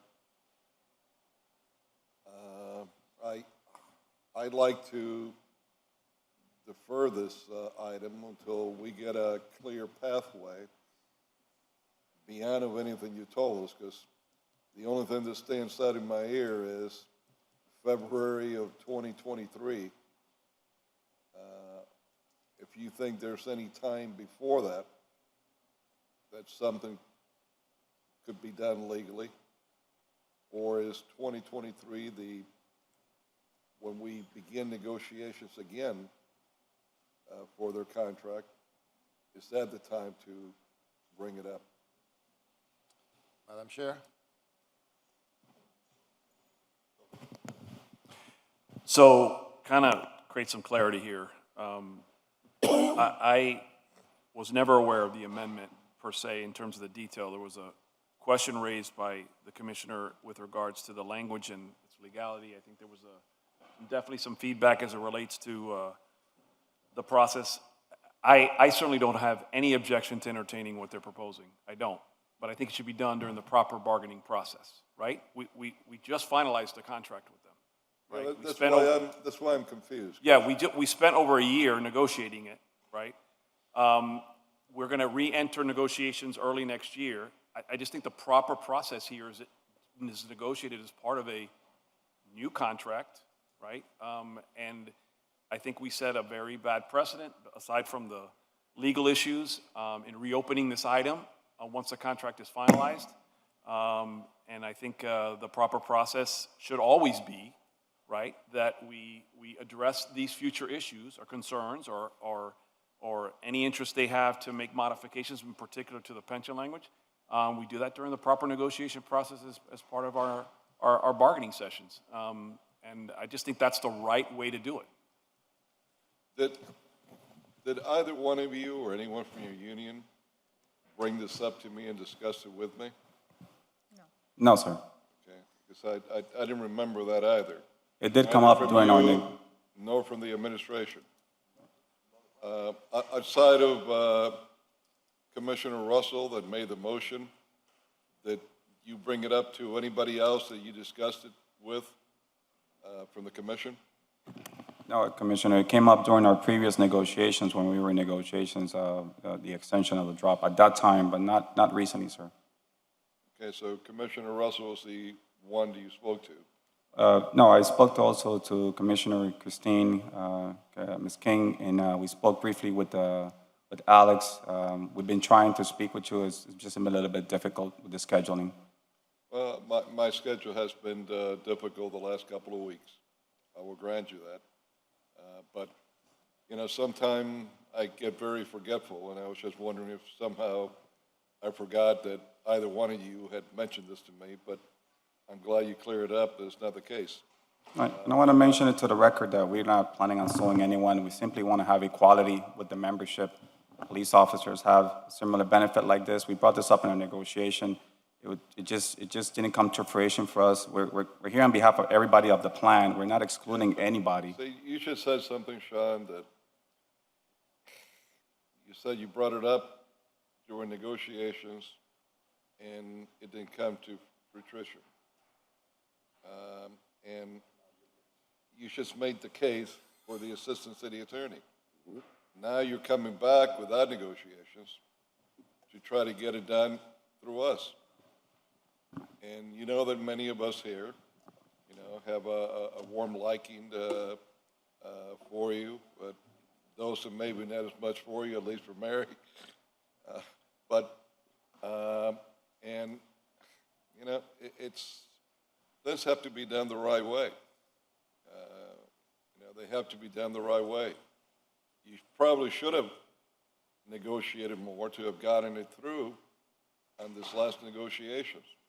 But, you know, if not going to what the manager has said, we lose a process in this. Then, you know, we're basically throwing the manager and the whole administration aside and the whole process aside. And we're doing this on a political vacuum. This shouldn't be that way. But beyond that, what concerns me even more is what the Assistant City Attorney has said. That we're creating, well, not just the precedent's being made, but that we're violating all these statutes. So that's a much bigger concern. I don't know how many people it's going to affect, if we wait longer or not, and I don't know if there's any legal solution that the assistant manager can look at that could be done before February 2023, but it's your fault for not including this in the last negotiations. That should have been done there so that you could have had a whole package. Commissioner? Me? Yes. Thank you. The question is, Commissioner Carollo, did you include it in your negotiations with our city manager? There were discussions about it, just discussion, but never in some sort of negotiations. Well, discussions are negotiations. Yes, So- but there was never like some sort of document that where, we were discussing other things of the pension, but not specifically the drop. So this issue, just for my clarification, this issue, specifically this issue was not discussed with the administration, with the city manager. No, sir. It's the first time, and why it was not discussed? Because when there were discussions, we were in discussions on behalf of the general employees. This is something that affects everybody in the plan. The managerial confidentials, the unclassified, classified employees, everybody as a whole. That's what's different about it now. And they also requested an actuarial report, which we did, and we didn't have it at that time, and it showed that they had no cost, and that's what's different. So you had a report that came out after. Recently. Hold on. You had a report that came out after you had closed negotiations with the city manager. Yes, sir. So it's new information that was brought to light that was not available when you were negotiating with the city manager. Is that correct? Yes, sir. Yes, sir. Okay, and do you now, Mr. Manager, do they now have to wait? Is that accurate, what he just said? So I missed that part I was talking to. Okay, well, Sorry. pay attention to us every once in a I'm while. sorry. I pay attention to you all the time. They said there was a new report that came out after they had closed negotiations with you that showed that there was no cost to the city. So let me Is that true? Let me clarify. Well, I just recently received it. That's not the question. A week or so ago. So it's new in the sense that they did an actuarial report based on that revised language on the forward drop. They did do one. I received it like 2 weeks ago. After you had closed negotiations? After we had closed negotiations. So for clarity, right? Okay. And whether Sean and Mary Lou will want to sort of admit this never came up until this agenda item was presented in an agenda, and they saw an opportunity, I think, to piggyback on it with this particular language. That's when really I think this came to fruition. So this is, I think, a matter of opportunity for them. I just think that, and I'll be clear again, that I'm certainly willing to consider it. I just think it needs to be done during a proper negotiating So process. you want to wait till 2023 to consider it? Absolutely. Or you'll consider it before? No, I think we should wait till our next negotiating process on a new contract. It's less than a year away. Yes. Mr. Simmons? That's permission to speak. Joe Simmons, Jr., President of AFSCME Local 871. From the beginning, June of 2021, we submitted that in our proposal. But of course, we weren't fruitful in that. There was issues about financial urgency and other things that came up during the process. There was an impact study done, and at the time, the city was unwilling. So when this item came up, we thought maybe that it would be possible. But from the beginning, we submitted our proposal almost a year and a half ago. And we know that for us, in our contract, the letter of intent goes out April 1, which is April 1 of 2023. May 1st, we actually exchange proposals. Last year, we did our proposal in June of 2021 because we had some technical issues internally. So we basically reached out to the city. We communicate generally through HR, through the Labor Relations Division. We've been transparent up front. So we actually submitted as part of our package. Okay, let me ask a question. Mr. City Attorney. Yes, ma'am. What prohibits the unions and administration from opening up the bargaining today? Because while you say it's February 2023 is less than a year away, for an employee who is looking for this benefit, that's a lifetime away. Is there some way that we could be in compliance and take a look at this issue again? Can we Yes. if both parties, we can do that now. Yes. So we can defer this item. There's more to the yes. Okay. Right, Well, I took that yes, and I'm yeah, you're running with the it. yes. No. Yes. So they have a closed contract. Yes. Their contract has no provision for reopeners. Obviously, you know what a reopener language. It's language in the contract that says the parties have an issue, they can come back to the table, yada yada. There's no provision for that. Their contract has clear terms. The next time that the parties have to submit exchange changes to the collective bargaining agreement is the date the manager has given you, right? Or the commission decides. The commission can decide to have the Right. manager go back to the table, but he course. needs to go back to his members, and they need to get a vote, We open understand, up the contract. If I may, Madam Chair, but there is a process that we can do it earlier. That's a conversation, I think the question the chair is asking. There's a Yes. process. Yes, sir. So But there's at a the end of yes. the day, we can trust the manager to negotiate, but I think we've all here expressed concerns along the way over the last 2 years. So you congratulated the manager over his first 2 years. We've expressed concerns about disagreements that this commission has had with the manager. It's normal in any, course of business, right? So we don't have to always adhere to what a manager says. We can question, we can direct, and we can ask and inquire and try to get to the right place. So Yes. there is, hold on. Yes, but there's more to Hold the on, yes. hold on. Give Okay. us I know you always have a point to the yes, but it's a simple question. Yes. Does this commission have the ability to reopen any part of any conversation that not take place, which is not really reopening, right? And just address that issue before February 2023? I think your answer was yes. Yes, but again. But they have to go to the union membership, they have to get a vote. Correct. They have to Correct. They go through the process. Correct. And as it relates to this item, this Right. item is on its second reading. What you would be doing. So I move that we defer this item. There's more. There's more to Let it. let him finish. Well, I can make a motion. All right. I know, but let him So as it finish. relates to this item is on the second reading and would be unrelated to what you're What doing would here. happen? So you could pass this. So it'd have to come back to us for give them- first go reading, back, the new right, thing. and And come go back with Okay. anything. Correct. Bye. Madam Chair, I'll remove my amendment, but the motion stands on the item. Yes. I'm sorry, say that again? I'll remove my amendment to add the drop language, but my motion stands on passing this item as is. Okay. And Well, if we but the get problem- past that, we can discuss Okay. directing the manager to go back to Okay. negotiations, if Okay. that's the will of the Listen, body. Madam, that's one question that I was going to ask, because your amendment changes everything. Correct. What is You're here. not going to do it. And that is what creates most problems. Yes. And He's withdrawing his amendment. that's right. Okay.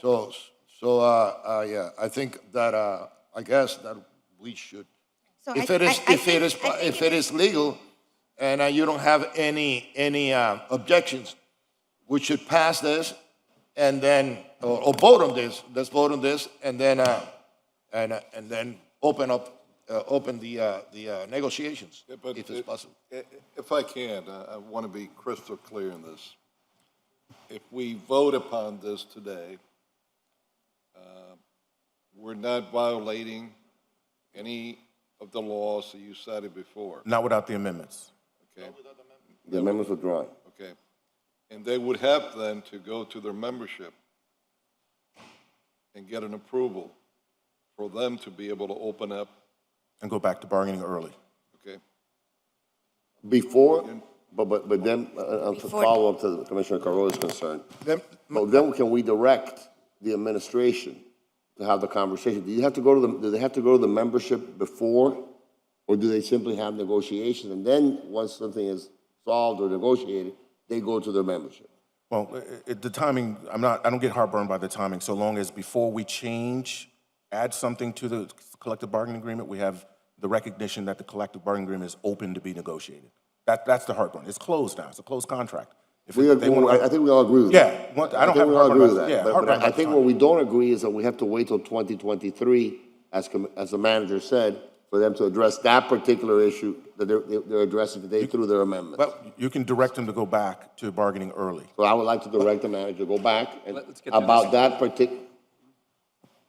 that particular issue only, not reopen the whole contract. Madam Right. Chair, I need a point of clarification here, because now I'm confused. Okay. Go Okay. ahead. I want to know, this second reading of this ordinance, as it is, doesn't present any problems, right? No, sir, it does not. What we are going to be discussing, or what is going to be open, is to address Mr. Russell's amendment. That is where we shall decide if we agree with it or if we don't agree with it, and what will be the consequences. You see, if there's fiscal impact, what are the consequences that have to be analyzed? And that's what I am in agreement that if we vote on it, and we're going to open that, but have to be a brand new argument. You see? And that is when you are going to, the law department is going to analyze it and see the legality of it. The administration will analyze it and determine if the fiscal impact on it and what will be the effect of that amendment in future fiscal impact that we have to take into consideration also. Okay? Right. So, And that will be a different argument. That will be a different argument that is going to be discussed between the administration and the union. yes. And we will be informed of how everything, negotiations are going and what type of effect does it have that could negatively affect the city of Miami. Yes. Okay. So there's a motion. Now I'm not confused anymore. Okay. There's a motion and a second for SR1. All in favor? Aye. The motion passes unanimously.